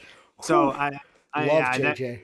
Yeah, you gotta love that from a Vikings fan perspective. The Eagles are a question mark to me, and you're gonna hate me for saying it, Ricky. Yeah, they could trade up. They could trade up for a quarterback. They could. If you don't believe that Jalen Hurts is your guy, and I don't believe he is. they could. You're right. They could. You're right. I'm not gonna. The Eagles could do anything. Like that's the thing. Like you put a gun. Like you put the gun in the hand of someone who's stupid enough, they could do whatever they want with it. And that's what I feel like the Eagles are. They don't know how to use this draft pick, and they're going to fuck it up. That's what I'm thinking. Yeah, the Eagles, I don't know how to describe the Eagles. They basically lucked into a Super Bowl, and I know that, which is great. They won it, but they've completely destroyed that team afterwards. Yeah. So it's a giant question mark exactly what they're going to do in this draft. I would assume they go wide receiver or corner if they stay where they are, and if one of J.C. Horn or Patrick Surtain's there, they probably take whichever one's left. And if one of Devonta Smith, Jalen Waddle, or Jamar Chase are there, they probably take whoever's left of that. So it's going to be interesting with them. They also could, if Justin Fields is there, or they could trade up for him. He's a candidate, and I have a lot of Eagles buddies, and they're saying I hope the Eagles are smart enough to realize they should get Justin Fields. Yeah. So I'm interested to see. They're another. There's so many wild card teams in this draft that we just don't know what they're going to do and why it's so interesting. So the other thing, this is another team that we talked about in 21 through 30, and Thunder Gecko right on pace. We talked about the Colts a little bit. He says that he thinks his Colts are taking a left tackle in the first round. That feeds into what I was talking about maybe the Colts trading back a little bit. See, yeah. Eric says Jenkins. I think Jenkins is gone by 21. That's just me. I think he's a prime candidate for Washington at 19. But like, I could see the Colts talking about trades. I could see them trade back either with the Bills or the Ravens or even the Buccaneers, and then take like a Cosme, or I'm trying to think, is Radens from North Dakota State, is he an insider? I think he's a tackle. Sorry, who did you mention? Sorry. Dylan Radens, the guy who the name you can't spell because you spelled Dylan weird. Oh. He's an outside tackle. He's a tackle, yeah. So like I could see them going Radens or probably Samuel Cosme there. Yeah, and Thunder Gecko, you're right. You're not afraid to trade back, because that's all Ballard likes to do is trade back, get more ammo to make more better picks so that he can build this Colts team as good as he's been building it. Jake, there was a team we talked about in 21 through 30 that I can finally give my thoughts on. Go. Do you know who that is? Who is it, Ricky? Bears. And this was an article put out yesterday by the Yahoo Sports. It says everything Bears Ryan's Pace said about the quarterback class. I got some quotes here. Number one, on how the 2021 QB class compares to the recent draft classes. To be honest, dude, I wish Pat was here so I could just have him read these. To be honest, just the depth, the tonality of that group, it is deep this year, and they're different. Basically, he also said that he's taken every year you feel different areas of the draft where there's depth. And sometimes we've been able to take advantage of that. I think day 3 picks for us where we're been depth in that area of the draft. Like when we took Tariq Cohen or Eddie Jackson, or when we took Darnell Mooney last year. Those were areas where I thought there was a lot of depth. It trickled even into day 3 because of that. The other thing he did mention was, let's see. Oh, he did mention moving up, but I can't find it now. Because there was one quote. Oh, here it is. Pace talked about what it would take for him to move up in the draft, and it all comes down to the C word, Jake. Uh-huh. Conviction. Conviction. Ryan Pace's favorite word, by the way, conviction. When it comes to moving up, he said, when we trade up for guys, the first thing that comes to mind, the conviction that we have throughout our building. Like, when there's a consensus pick and you feel it from your coaches to the scouts, and I know everyone's going to be excited when we make that selection and walk out of the room. It gives me more confidence to go do that. I feel they're trading up for a quarterback. That's just what I feel. And the reason why I feel that is I had this conversation with Dave. Bear fans, let me know what you guys think, as always. Right or wrong, let me know what you think. I feel like the fan base wants Pace out. The fan base wants Nagy out. The McCaskies don't. The McCaskies are not going to waste money. They're going to ride this out. If they didn't fire him after last year, they're not firing him after this year. And I feel like Ryan Pace knows that. And he's going into this draft knowing I have more years to work with this. Like, if you know it's going to be like a hot seat year, I'm not going to take any risks. I'm going for win now moves because that's what's going to keep me my job. But if he's not on a hot seat... Keep ranting. I have to answer a phone call real quick. Keep ranting. If he's not on a hot seat, then what's going to happen is he's going to do what he thinks is best for the future of his team. And I think, yet again, Ryan Pace plays things really close to the chest. We didn't know about the not scouting the Deshaun Watson stuff until later on after the pick of Mitch Trubisky was made. But in my mind, I think Trey Lance would be the best quarterback. Well, obviously, like Trevor Lawrence would be the best quarterback for the system of Matt Nagy's fucking Trevor Lawrence. But like with Lawrence, Wilson, and Jones off the board, I look at this and I go, now, yet again, you got to understand, Jake's high on Fields. I'm higher on Lance. Right after I saw Lance's tape, this was right after I started looking, and I was like, you know what, I'm going to start looking at tape. I watched all of Trey Lance's tape, and I was literally like, okay, there are three teams I felt he fit in with. One was Washington, starting to buy that they're not going to trade up. One was Detroit. They have a quarterback, plus they made their coaching changes, and that changed all of that. The other was Chicago. I feel like Trey Lance is a quarterback that fits with the Bears so well and fits with their timeline. Because not only is he a quarterback that can fit in Matt Nagy's system, he's also a quarterback that you can allow him to sit this year.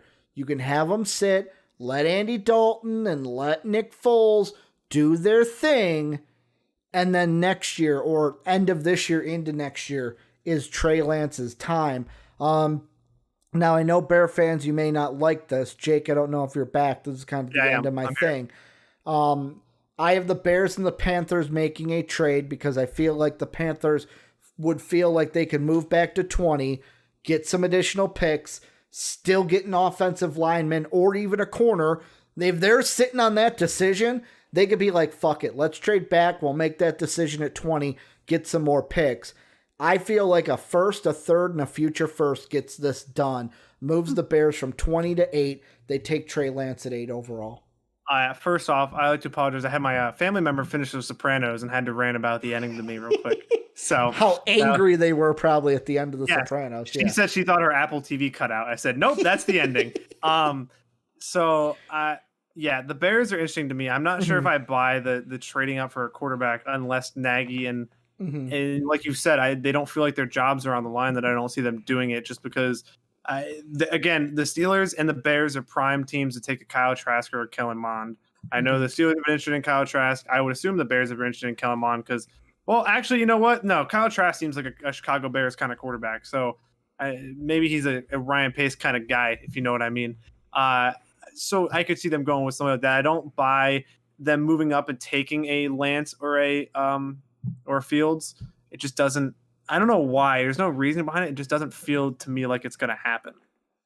And I genuinely, I don't know. Like it just, I don't like the fit with Trey Lance because it's going to be another one of those situations where Andy Dalton's not very good anymore. And as soon as he starts having a bad game or two early in the season, they're going to be calling for him to start playing games. So to go on what Mad Rogue says, because it's interesting, and I looked it up, he said, Nagy, I don't think his contract is up. You're right, it's not. He said, I know for a fact Pace is, so he absolutely is on the hot seat. I don't buy that last part. I don't buy the absolutely on the hot seat because I'm looking here, and this is from USA Today. They say this was in January of 2021, so about 3 months ago. Pace signed a 3-year extension back in 2018 that runs through the 2021 season. We're here. But it's unknown whether Chicago quietly signed Pace to a 1-year extension to link his and Nagy's contracts, which would effectively run through 2022. That's the thing. We don't know. I would assume the latter. I would assume, all right, we'll give you 1 more year. You're through to 2022. You can see this out with Matt Nagy. That's me. Because everything that I've seen from the Bears, Ryan Pace does not, unless he's really good at hiding emotions, he doesn't seem like somebody who's like, oh my God, we got to win now. We got to win now. Or else you wouldn't have signed Andy Dalton. I feel like if they were win now, it would have been Russell Wilson. Yeah, it would have been which they tried to do. I will say they did, and that's another thing. People are saying, well, they tried to offer first-round picks at Russell Wilson. Why wouldn't they do the same thing here? Obviously, Chicago does not care about giving up first-round picks if they think it will help them. That's why I look at this and I go, yet again, it all depends on if Pace likes one of the top quarterbacks. I think they do. Whether it's Fields, Lance, that's up to you guys. I would take Lance over Fields if I'm the Bears because of fit. Plus, Lance is my third quarterback. My third quarterback on my big board. He'll probably be the fourth quarterback off the board. In my mind, like, I think the Bears, if they fall in love with Lance, they're moving up to get him, and 8 would be the prime spot to do it. I could see it. I think they like one quarterback, and it's Mac Jones, and he's going to be gone. And then their next quarterback is Kyle Trask. So I think they have a window. They have a window shield on. The Great White Hope, Kyle Trask. Yeah, that is. They like the word white in the Chicago front office, so I could see them going with one of those guys. Besides, outside of that, I think it's a very slim chance they. Yeah. Again, it depends where Fields falls to. If I just don't think he's getting past New England. Jake, last thing for trade predictions. For those who have not heard it, let's do it again. Patriots, how do they get it done? How do they get it done and get Justin Fields in your mind? I think they're moving up to the Broncos spot at 9, and they're going to make the trade. And they're going to not the Cowboys spot. You don't think it's okay? Nope. I think it's the Broncos. I think the Broncos are going to trade back to the Patriots spot, probably pick up an extra first-round pick, second-round pick, whatever it is, and they're going to get Justin Fields at 9. Could you imagine if it was with the Cowboys? And then the Cowboys get Jeremiah Owusu-Koramoah at 15. No, he's going to be a Saint, okay? No, we're not doing that. Which, I mean, hey, Cowboys need a lot because Sean Lee did retire this week. They didn't even have Sean Lee for the last, 3 years. He's been hurt every year. I said they didn't even have... Here, I'm going to predict. Sean Lee's injured all the time. It doesn't matter. He's not even on the damn field. Exactly. It doesn't goddamn matter that he retired. He's never on the damn field. Now, the next thing we're moving into, Jake, is a little bit of bets for our bettors out there because, of course, you can bet on things for the NFL draft. Why wouldn't you? This was something that I originally thought would be both Jake and I dive into bets we like and go with it that way. But I guess FanDuel wasn't working for Jake. It didn't update to the new... Wait, I got to look at my phone so it unlocks. To the new way. So basically, I got to open up my sheet that has the bets on it. Basically, I'm going to list off. So for me, I did my complete research, Jake, like a good boy. And there are 1, 2, 3, 4, 5, 6, 7, 8 bets that I love. I'm probably throwing some type of money on these 8 bets at some point. And there's another 1, 2, 3, 4, 5, 6, 7, 8, 9, 10, 11, 12 that I wanted to mention because it's if you like this is what this could fancy or tickle your fancy is what I'm trying to say. Jake, I'll ask you, which one should we go with first? Should we save my locks for the end and do the other ones first, or do the locks first, or do my favorites first? Locks first. All right. The first one, Jake, cover your ears, but don't cover yours because I need you to react to this one. Justin Fields over under 7.5. Meaning if you think he is being drafted 8 and on, go ahead, hit the over. If he's going to be drafted in the top 7, hit the under. I like this one. Plus 100 odds, over 7.5. I feel like personally, we already know the top 5. 7, I don't know if someone moves up for quarterback at 7. That's the big one. Does someone move up with the Lions to draft a quarterback? Because to me, I don't see that happening. Hammer the over. Even if someone trades up at 8, you win the bet and you're doubling your money.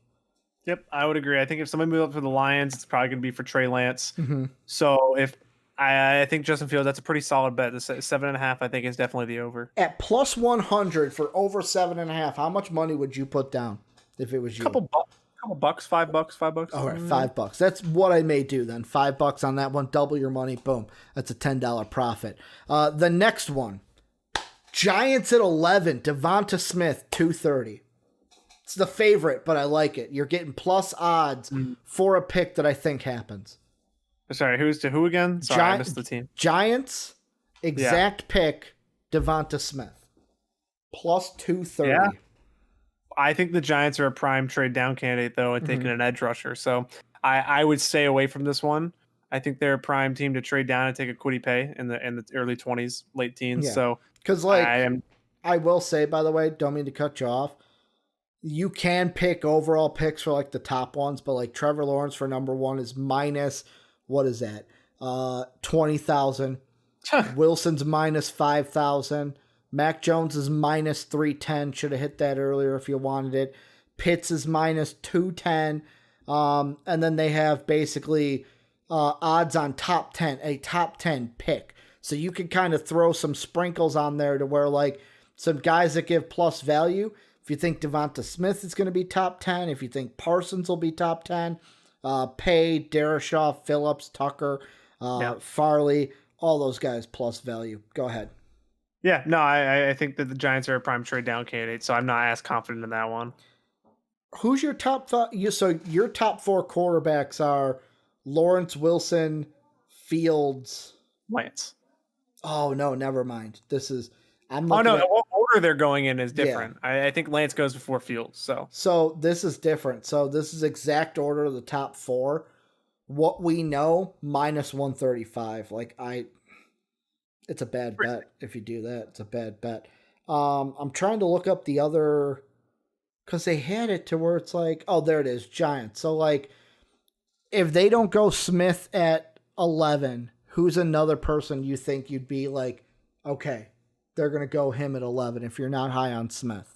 It's not that I'm not high on Smith at 11. I think if they're there, that's probably the pick. What I think is going to happen is they're going to trade down and take an edge rusher, because I think they're a prime, like a Kwity Paye. I think they're a team that's going to probably take Kwity Paye. Kwity Paye plus 600. Yeah. Like you if you think they're going to trade down, Jake, you hammer $3 on Kwity Paye, you're getting $18 back with that. I think if they stay there, they take Devonta Smith. Point. If they trade down, it's Kwity Paye. I mean, that's a good point. Like, you look at, if the Broncos traded down, who do you think they would draft? Like, who are they targeting? Do you think they're trading down to take a Farley? Maybe they stick with corner, or maybe they have a lot of things they could draft. That's a hard team to predict. Farley is plus 2,900 for the Broncos. Okay, so they're not taking him. That's yeah. They could though. That's the thing. If they trade back and like them, like, just because Vegas might be on our side. Might be winning you some money. The other one is the Broncos. I'm locking in, and one of the ones I'm locking in is Patrick Surtain at plus 760, being their first guy that they draft. Cowboys? No, the Broncos. The Broncos. Yeah, okay. I agree. Broncos Surtain, if you lock that in, that's the Broncos' first draft pick. Patrick Surtain is 750. And I'm locking that in because I don't think they move. I think they move, so I wouldn't lock it in. But if they stay, I agree. It's Surtain. The other one. So these are now team first picks, where basically what position do you think the team will draft first? The first one, this is my crack pipe. This is the one that has the biggest odds of anything I'm for sure about. The Steelers. quarterback first, plus 1900. I don't know. I don't like it. I don't think they go quarterback. I've been adamant. I don't think they go quarterback. What would be your pick? What, running back? Running back or running back is plus 130. So still not bad odds, but not as good as 1900. Obviously not as good as 1900. Yeah. I would probably say it's so hard because all these teams have multiple needs that it's hard to predict exactly what they're going to go for. I'd say the Steelers either go corner, tackle, or running back. Those would be. Running back is 130. Offensive lineman's 165. Cornerbacks 650 for the Steelers. Yeah. They have a ton of teams here, but I'm just going to throw out the other one, the Bears. Quarterback 380. It's now gone. Yeah, it's still at 380. However, if you're going to think Bears stay put, go with lineman 170. Wide receiver 270 is not bad. Hell, if you even think they take a cornerback, 380 as well. I think they trade up though. Like that's the thing here with these. If you think a team's going to trade, you could potentially get some big freaking value with these bets. That's why I like my Steeler and my Bears ones higher odds because I think they're going to trade up to go get those positions. Yeah, I could agree. I think again, it's going to be so interesting because it's going to be one domino to fall in this draft, and then it's all going to fall into place. We just don't know what that domino is. The last two, Broncos cornerback being their first position, plus 500, like locked that in there, and then Lions because I think they're going to lock in on Micah Parsons, linebacker plus 750. Interesting. Plus 750. They are also the Lions. The Lions, Panthers, Broncos, and Cowboys are all trade down candidates. So it's going to be interesting to see who does and who stays. Wait, we honestly, there could be no trades in the top 10. There's a high chance of that too. Like you're right. But there's a chance. I think I think the Patriots move up. Here's the ones that I'm like, okay, throw it out there. If you like it, you like it. To each your own. I'm going to start with the one that I told you, Jake. This is going to be your hammer down at plus 114. Fields to be drafted before Lance. Nope, I think Lance is going to be drafted before Fields. You do? Okay, all right. I know, but I think somebody. It's so hard. Okay, maybe Fields, maybe Lance falls outside the top 10 and Fields goes at 9 or something like that. But I think somebody likes Lance as a project to trade up for because people love project quarterbacks. Good point. I thought you would be for sure that yes. Fields goes first because the Patriots are going to move up and take him before Lance is off the board. Fields should go third, but hey, I'm sorry, fourth. I keep forgetting Mac Jones is going to be third.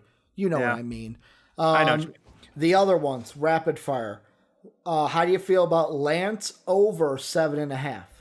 Same as Fields. Like it a lot. Plus 154. Hell, you throw $5 on both of those, you're making about 10, $11 on those bets.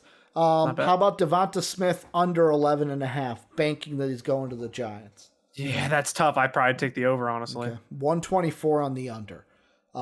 So that's the way you go. Plus odds on Parsons is under 12.5. Man.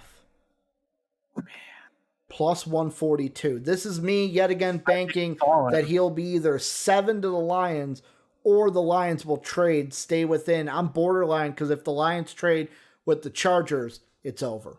Yeah, I think it's over. I think it's the over. Jalen Phillips, over 18.5, 104. I like that too. I like the over too. Phillips also, the first edge rusher off the board, plus 100. No, I think Kwity Paye goes. J.C. Horn, first cornerback off the board. If you think that the Broncos go quarterback and then you think the Cowboys like J.C. Horn over Surtain, that's where I entertain this at plus 170. Yep, it's good. It's so hard to read, but it's all down to fit and what the Cowboys. If the Broncos go corner, if they don't, whoever the Cowboys prefer is going to be the first corner. So I think Surtain's first. Okay, yeah, I do too. I think he goes to the Broncos. That's why I think either way. I think either way he's going first. There could be entertainment there. These ones I don't like because here's the thing: you used to be able to parlay these, but now for some reason you can't. Yeah. Offensive players over under 18.5. Offensive players taken in the first round. Oh, that's a hard one. I got to count. I did my mock, and mine was under 18.5 at minus 112. I'm counting. I'm really close. I'd probably go under. And then defensive players over under 13.5, because my offensive players was over 18.5 or under 18.5. I'd have to go over 13.5 for the defensive players. Again, minus 112 though, so I don't know if I'd place a single bet on minus 112. Yeah, I agree. The other ones, if you think running backs don't get drafted, plus 320 for under half a running back drafted in the draft, because I'm not sure that you can draft just half a running back in the first round. Haven't seen that happen. And then the last two, how would you feel plus 430 odds? Eagles, the guy they draft with their pick is Jalen Waddle. I don't like that because I think he's gone before them. Miami, O-line is their first pick. It's just Panay or not. Banking on Panay, but that's 340 though. I would probably throw a little bit down on that because there's a if Chase is gone like we think it is either Waddle or Panay. So I think that's a high chance. Yeah, and those are the bets I like, by the way. That's it. Yeah. Yet again, you know what? I may move that. I'm gonna move that Miami one from thinking about to for sure. So follow me on Twitter at Ricky Widmer. I'm gonna post the bets that I absolutely throw money on. But I'm thinking for me, Fields over 7.5, Giants Smith, Broncos Surtain, Steelers quarterback first off the board for them, O-line for the Panthers, Bears quarterback, Broncos cornerback, Lions linebacker, and Dolphins O-line as the first position that they take. And then Jake, we're going to end this we still got some time, but I say end it because these are probably going to take the rest of the last half hour that we have for this draft special. What? I said I have to use the restroom real quick, so you talk. Oh, yeah. I'm going to have to set this up anyway. So the first thing Jake and I are going to do is I asked him what he wanted to do for this. He said the one way over the others. We're going to do a live mock draft here on the special. Only top 16 picks, because we don't want to be here all day, as we're already an hour and a half into this draft special. So how this is going to work is Jake and I have the opportunity to draft for teams. How I originally was going to do it was that we'd each make the pick. So Jaguars are on the clock. Jake makes the pick. I make the pick. That's who it is. But Jake wants to go a little bit into the same way that Colin Cowherd did his on his show. So what that means is Jake and I will alternate the top 15 or the top 16. To make sure I have the order right, let's see, Dolphins. No, I got to redo my order here on my spreadsheet really quick. Because Jake, give me the reason. Why do you want to switch off and not do the we both make the pick? Because Colin Cowherd did it the same way, and I know you don't agree with Colin Cowherd much. We've talked ad nauseum of what we would do in our draft, and we differ on a lot of things. So I think it'd be interesting to play off of each other and not just be able to go, yep, we've already talked about this enough. We know how our top 10 would go. Throw some curveballs in there. And we're still doing what we think will happen. Not we disagree on some of the things that we think will happen. So, that's a real pick. Okay. A couple of these are I'm doing this from my mock so I can keep track of everything. Yep. And I had some trades I have to fix. So, Jake, I'm going to let you pick. Do you want heads or tails? Take tails. Tails never fails. Let me go to Google. Coin. Flip. It's flipping. It is heads, and to show that it's right, see, I kind of leaned it. You can see it's heads. Yeah. Fuck it. I'll flip it so everyone can see. You ready? Yeah. It's flipping. Boom. It's heads again. I will take since it's heads, I'll pick if I want to defer or not. Let's see. Do I want odds or evens, basically? I'll let you go first. Wow, real tough one here. I'll let you go first. So, number 1, Jaguars on the clock. What are you doing? What am I doing? Well, I would take Zach Wilson. What's going to happen? What's going to happen? Like, you're the Jaguars GM. Trevor Lawrence, number 1. All right. Tough one there. the toughest. And, man, that really leaves a real tough one for the second overall pick, too. Like, what do you think the Jets are going to do? Do you think they go with Mac Jones? Do you think they pull a fast one? You know what? Kwity Paye seems like a pick that they would really like, right? No, it's Zach Wilson. Like, Zach Wilson, number 2. Number 3, who do the Niners go with? Who do they settle on tomorrow? It's the only right answer. It is Mac Jones going to be the quarterback for the 49ers. Did you say Matt Jones? Sure, same thing. Mac Jones. Mac Jones to Alabama. Falcons at 4. Whoop-de-doo. What do you think I'm going to do, Jake? Kyle Pitts. He's a Falcon. They're not going to trade it. They'll keep it, and they'll take him. That leaves you with the Bengals.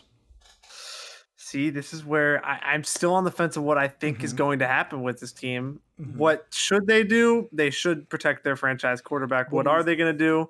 They're going to keep being a dysfunctional organization and take a wide receiver from LSU, Jamar Chase. Yeah.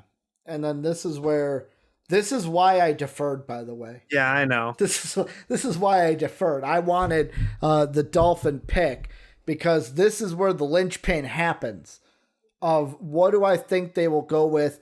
You were on the one side, I am on the other, so that means Penny Sewell, congratulations, you are a member of the Miami Dolphins. And now, Jake, with no trades at 7, how does the rest of the board go? You're up with the Lions. Well, the Lions are sitting there, recently traded their franchise quarterback in Matt Stafford. You have Jared Goff there. Do we really think Jared Goff is the future? No, I don't think we do. But it's so hard, Ricky. So I'll run you through my brain here at the Lions. The Lions could go 3 different ways. They go Fields or Lance, which if they want either of the quarterbacks, they have a need to tackle. They could go Rashawn Slater, but they also have a giant need at wide receiver, which is Jalen Waddle. So, man, what I think is going to happen is I'm going to stay chalk. I think Rashawn Slater is the pick. I think they go offensive tackle, and I think they keep it safe. You think MCDC, Motor City Dan Campbell, going with you think he's the safe guy? He's not going to live on the edge a little bit? The outside chances is Lancer Fields. I would just say the safe one would be Rashawn Slater. I mean, what's Goff's contract look like? Do you have that up in front of you? I can pull it up real quick. I mean, it's not good. Yeah, well, I mean, how long is he under contract for? That's the question. He is under contract for... It's loading. Great internet right now. Really doing well. He usually does that when you need it the most. They have a potential out after 2022. $10 million in dead cap. So, I mean, you could take a Lance or a Fields and sit him for 2 years, do the Aaron Rodgers treatment. I think they're going for next year. I think they're trying to get the number 1 pick and get Sam Howell.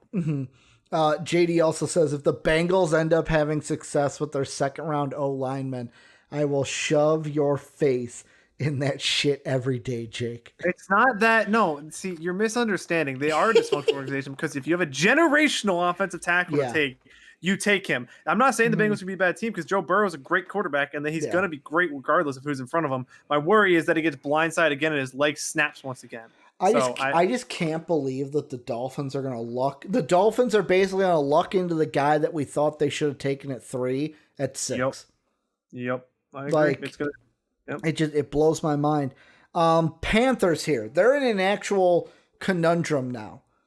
Because if what happens, like what you just did, I'm trading the hell out of here. Because that's the thing with the Panthers. Like, yes, they need a cornerback. You're thinking, Patrick Surtain's the number 1 guy here. But they really need O-linemen. And you just took the top 2 O-linemen off the board for the Panthers. Like, shit. Yeah, it's a trade. Like, this has trade written all over it. So, like, make the pick, Ricky. Since we're not doing trades and you took the 2 best offensive linemen off the board, if I am staying here and keeping the pick, the Panthers will have to go with Patrick Surtain the second, cornerback out of Alabama. Like, they would have to. If they're not gun to the head, not trading, Surtain's the pick at 8. Then it comes to the Broncos at 9, and they're taking Justin Fields, their franchise quarterback. I will not back off of this claim that he is going to. You think they like, and not you over them, not you. Yeah, no, you are right. You are right. Maybe okay. Let me rephrase. They like Lance over Fields though? I think they.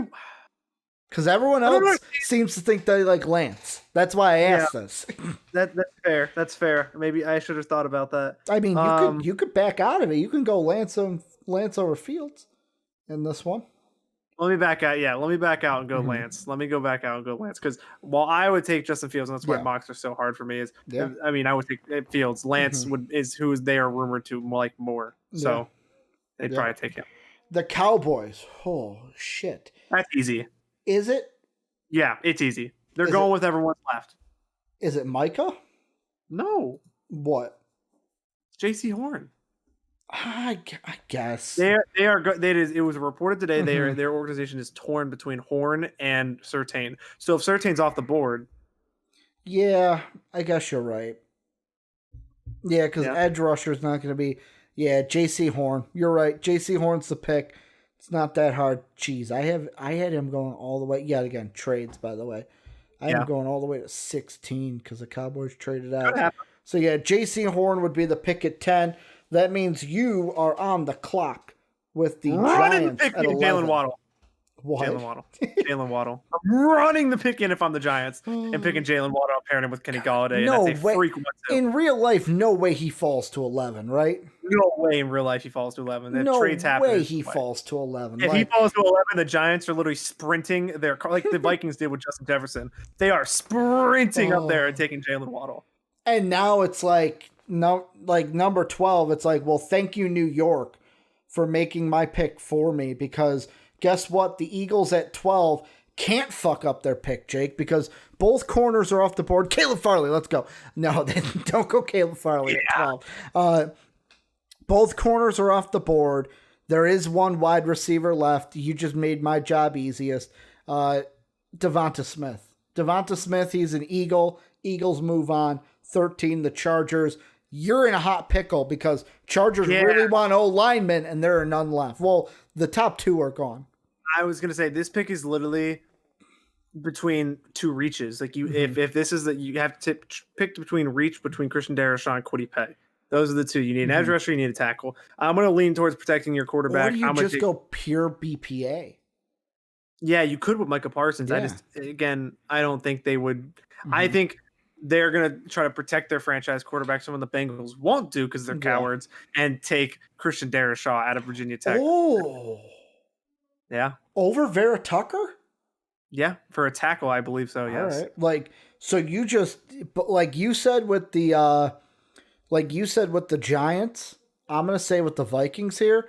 No, running. Yeah, I am running that pick up to the podium. And Vera Tucker, welcome to the purple and gold. I can play you where the fuck I want. Guard, tackle, doesn't really matter because you like playing anywhere. One question I will ask, because I didn't ask this during the trade thing, is I have read so much on the Vikings where people are like they could trade up or trade down. Trade down I get, and I've gotten that if like a quarterback falls past this far. If someone wants to move up for like a Micah Parsons that's falling. But like, are the Vikings a team that we should look at as like a sneaky trade up team? Yeah, they could be, definitely, for an offensive line. I mean, for really anything. For Slater, it's really for Slater, right? I mean, are we just putting it past, like, the Vikings are a perfect Trey Lance team. They are. I don't think they trade. I don't know if they trade up for Trey Lance, but if Trey Lance is there around 9 or 10, right, and you're sitting there as the Vikings, you have the perfect situation for Trey Lance. He doesn't have to play for a year. Kirk Cousins can play in front of him. Yeah. And then after next year, you can move on from Kirk Cousins in whatever way that is. And you can start Trey Lance. Like, it is literally the perfect Trey Lance situation. Yeah. I love Kyler Murray, by the way. Kyler Murray MVP. The way Howie Roseman drafts will take Micah Parsons and not take wide receiver. Oh, Probably. Man. Patriots at 15, Jake. Do it. Running it in Micah Parsons. They are they have a need at line. What? They have a need at linebacker. He's fallen this far. He's there. Micah Parsons. You do know who's on the board still, right? Wait, is Justin Fields still on the board? Yes. That's why I said run it up there. Oh, yeah, no, it's my bad. I didn't even know he was on the board still. Yes. Yeah, if Justin Fields is there, yes, they are taking. I literally have them moving up 6 spots. I just blew my mind. I was like, wait, what? I literally, like, when we were setting this up and you said I had the odd picks, I was like, all right, so they can't take Justin Fields because he's going to be gone. And he's not. Well, like, you look at it, and if no one can trade, yet again, that's what makes this so realistic, right? Cowboys, Giants, Eagles, Chargers, Vikings all don't need quarterbacks. All don't need them. Like, that's the thing, where it's like, you got your wish, Jake. You got your wish. Patriots are taking Justin Fields. Here's my interesting one. Both the corners I wanted are off the board. Who you take?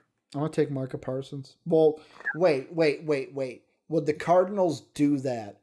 Would the and I'm going to bring you in.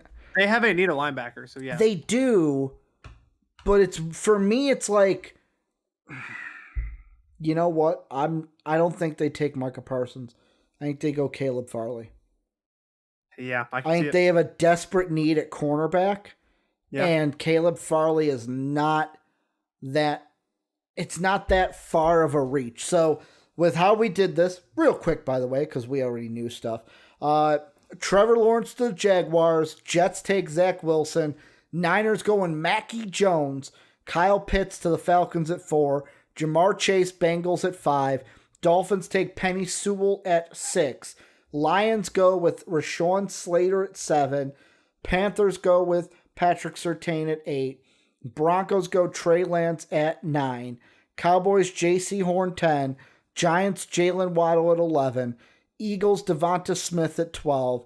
Darashaw to the Chargers at 13. Vera Tucker, please let him come to us. Please let him come to us. To the Vikings at 14. Patriots take Fields at 15. And the Cardinals take Caleb Farley. I know right away someone in the comment section is going to be like, there's no way Justin Fields falls all the way to the Patriots. Well, guess what? We're not doing trades, so. No trades. I love JD Ricky's wet dream. The hate boner for Cousins. I'm off the Cousins bandwagon. I can't wait until we draft a quarterback next year. I tried to tell you 2 years ago to be off of it, so. Yeah, well, of course I was going to be optimistic about my guy after we went to the NFC Championship game. Got to ride the high, but like, hey, you know what? I got bit in the butt. What can you expect? Last thing, Jake, we are doing on this draft special, as we've got about just under 10 minutes, is we have a Discord mock to go through. And how we are going to do this, let me go ahead and set it up very quickly, is I have graphics, and we are going to just go 1, 2, 3 through the graphics. How we're going to decide this is we're going to split them up in picks of 10. You guys will be able to see them. We can talk about them. What do we think? How this worked is I don't want to talk anymore. So Jake, I'm going to let you explain because you took this over. This was your baby. How did we do this? How did this all come together? All right, we did this with the NBA draft back almost a year ago now. Oh no, it was in November, wasn't it? So because the NBA draft was so delayed. Yep. So it was only about 6 months ago that we did this, but we had 11 people, something like that, from our Discord, and each person was assigned 3 teams. I had 2 because I had the Dolphins, so I had 3 picks in the first round anyways. And we went through, and everybody was a GM. So this is not a mock of what you think would happen. This is a mock of these people were the GMs, and this is what they wanted to pick at that spot, which is what makes these kind of mocks different and interesting from others. And we actually knocked it out in one night. We got through an entire first round in one night, which was shocking. So we'll go through each of the top 10, then the 11 through 20, and then the 21 through 30, and the last 2 picks or whatever it is. And I guess we can just give our thoughts on what we thought were the best and the worst picks. Yeah. I am just through. So do you have the spreadsheet up? I do. You want me to read it out? So go ahead and read off the top 10 as I'm going to go and put that up on the screen for everyone. All right. At number 1, the Jaguars went Trevor Lawrence. I believe that was Mad Rogue with them. Number 2, the Jets went Zach Wilson. That was Sam with them. 3, the 49ers went Trey Lance. Eric had, I said it with a lisp, Trey Lance. Eric had the Niners. Kyle Pitts at 4 with the Falcons, and Ben had them. 5, Penei Sewell went to the Bengals. Our resident Bengals fan, JD, had them. Dolphins at 6 went Jamar Chase. That was, I believe, that was me. Wow, Yeah, good one there. Number 7, the Lions went Justin Fields. That was Kai. Number 8, the Devonta Smith went to the Panthers. That was Pat. And number 9, Mac Jones to the Broncos. That was Mad Rogue again. And number 10, the Cowboys went Patrick Surtain, and that was Ben once again. So, Ricky, what do you think were your what were your start with best picks? Let's start positive. I like a lot here. Like, obviously, the top 4 we knew. Like, yet again, I like Trey Lance. He's the 3rd quarterback on my board. So, seeing him to the 49ers, I go, I actually like that just because I think Trey Lance is the 3rd best quarterback in this draft class. The rest of the top 4 is exactly what I think is going to happen. Like Jamar Chase to the Dolphins. I like that because it's basically whoever the Bengals don't take. That's who I think the Dolphins do take. Feel like the ones that Surtain to the Cowboys I like too. Sewell to the Bengals I liked. The question marks though. I have 2 question marks in this top 10. Why would the Lions go quarterback? That was just my thought. Like, I know some people may see like what you did with Trey Lance with our live mock of he can sit 2 years behind Jared Goff. If I'm taking Justin Fields, though, I'm not sitting him 2 years. Like, there's going to be pressure behind Goff. So I don't know if MCDC would do that, but hey, this isn't what they would do. This is what the person making the pick would do if they were the GM. Who had the Panther pick again? The Panthers were, let me see, Pat. Pat must have seen a lot of conviction in Devonta Smith. Because, like, to me, that pick, and I know we didn't do trades here, next year, and we're going to do this with the NBA, by the way, we have a huge kind of, like, plan where we're going to have it to where we're going to be able to do trades and everything like that. We have big plans for the NBA, so join the Discord down below in the Discord, or down below into the description or exclamation Discord into Twitch chat, because that's how you're going to get in on that. With the Panthers, yet again, I'll throw it to you.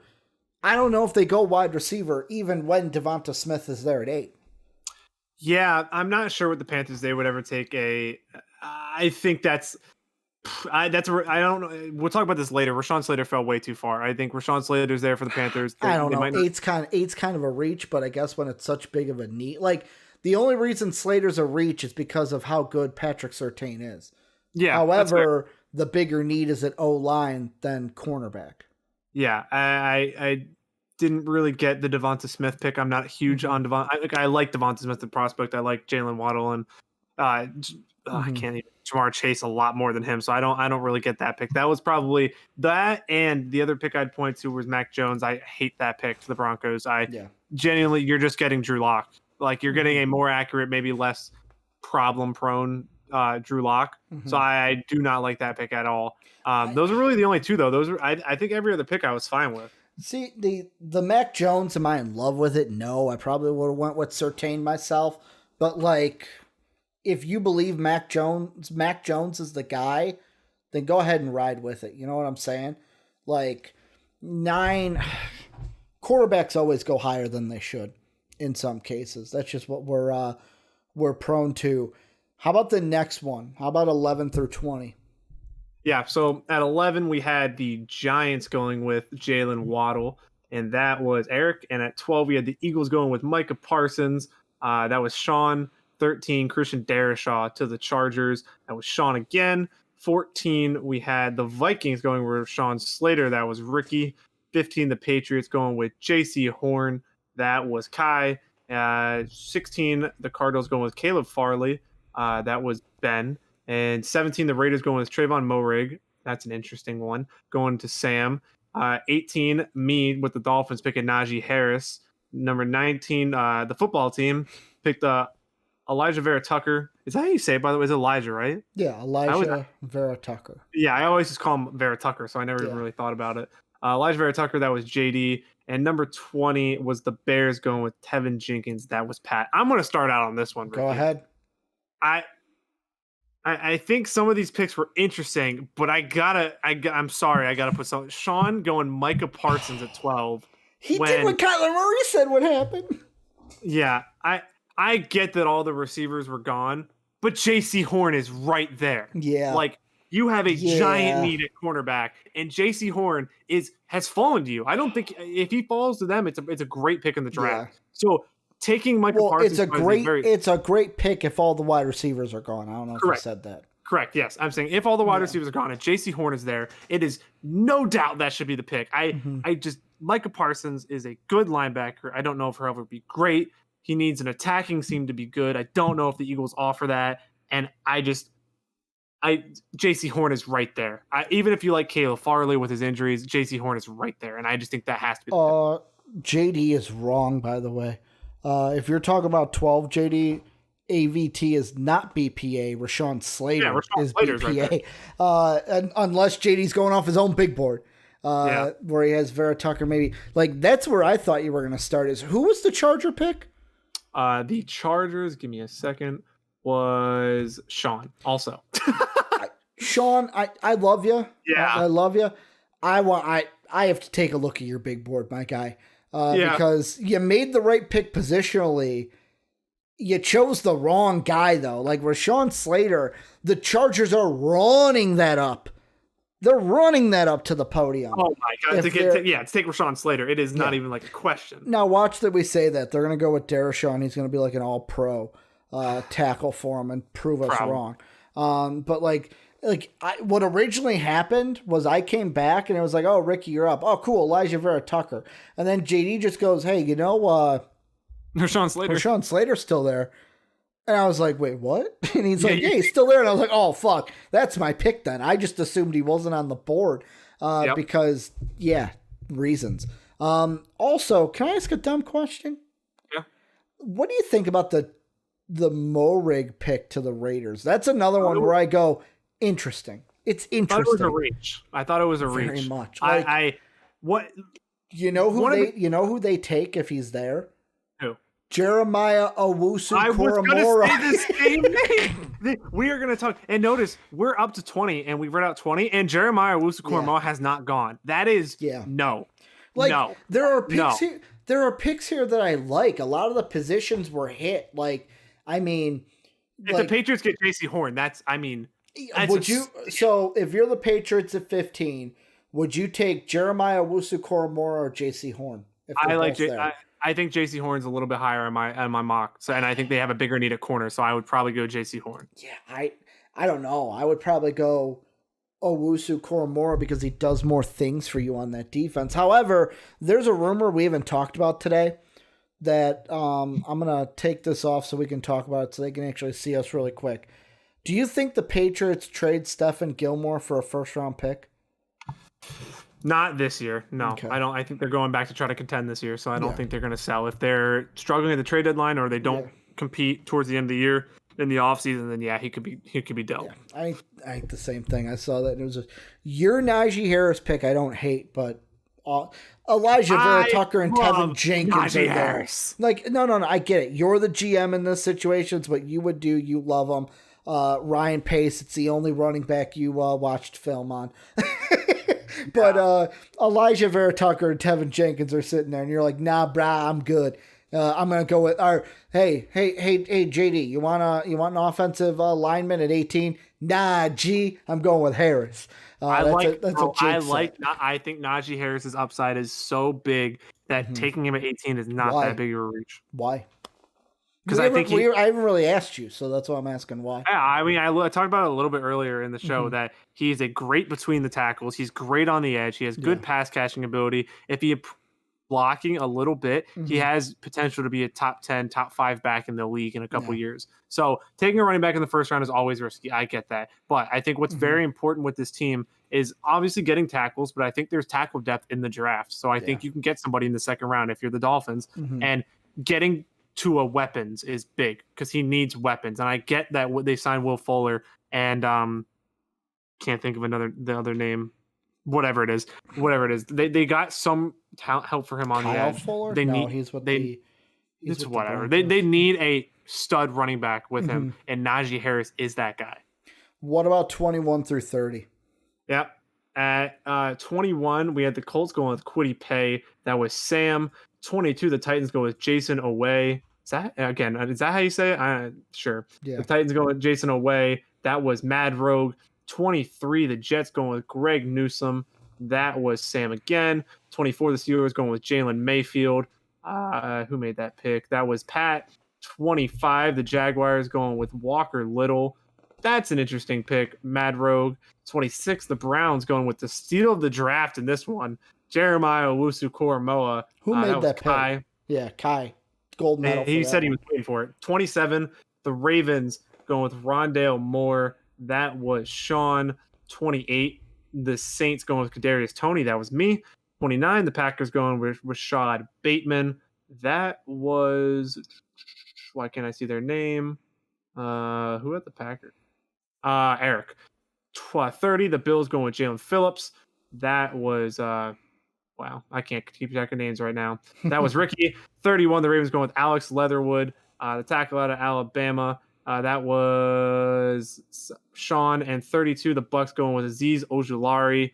And that was you, the last pick. Me.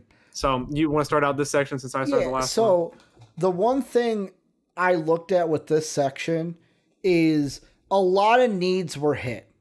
They were. Like, I could see Jets with the cornerbacks, Steelers and Jaguars, linemen, the wide receivers that we saw go. Like, my only question here is how people's big boards are so different. Because Jalen Mayfield, Walker Little. Personally, I wouldn't have. I wouldn't have. Walker Little's nowhere near the first round for me. Third round, maybe fourth round prospect. Jalen Mayfield, nowhere near the first round for me.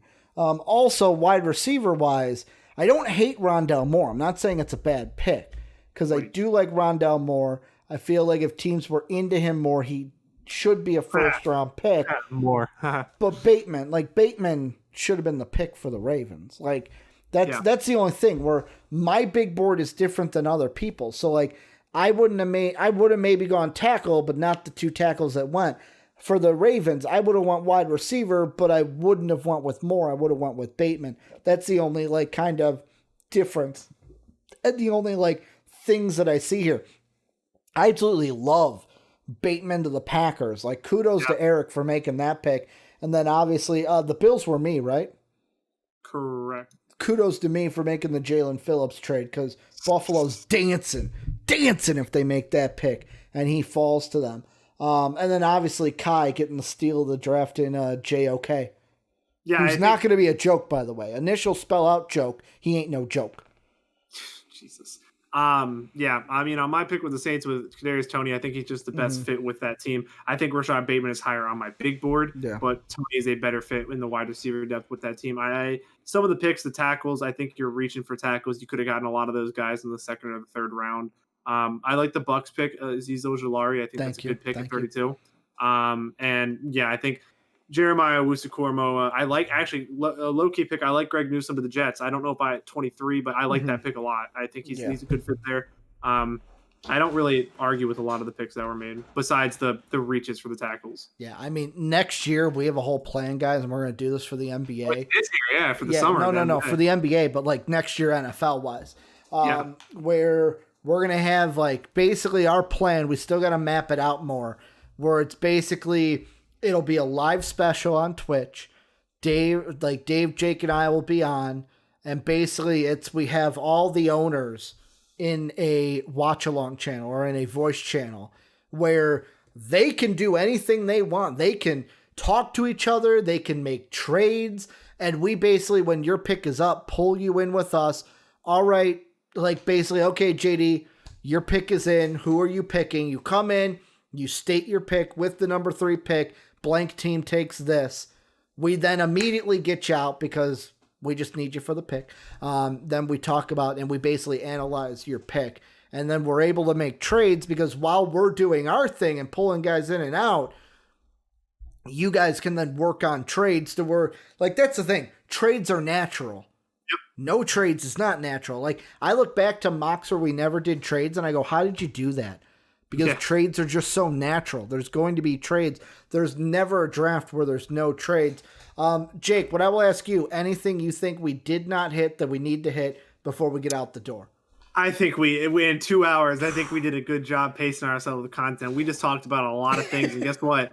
Tomorrow is going to be like a 3.5 hour stream of the NFL draft. So we're going to be right back with more. Oh, man. It is going to be super special. Remember, we will be live starting at 6:45 p.m. Central Time, 7:45 Eastern, 4:45 Central Time here on twitch.tv/MVP-vids, where we're going to be live the entire draft, kind of reacting to it with you. So make sure you join us for that second screen experience. We're on Twitch every Monday through Friday, twitch.tv/MVP-vids. We are also on YouTube at MVP Sports.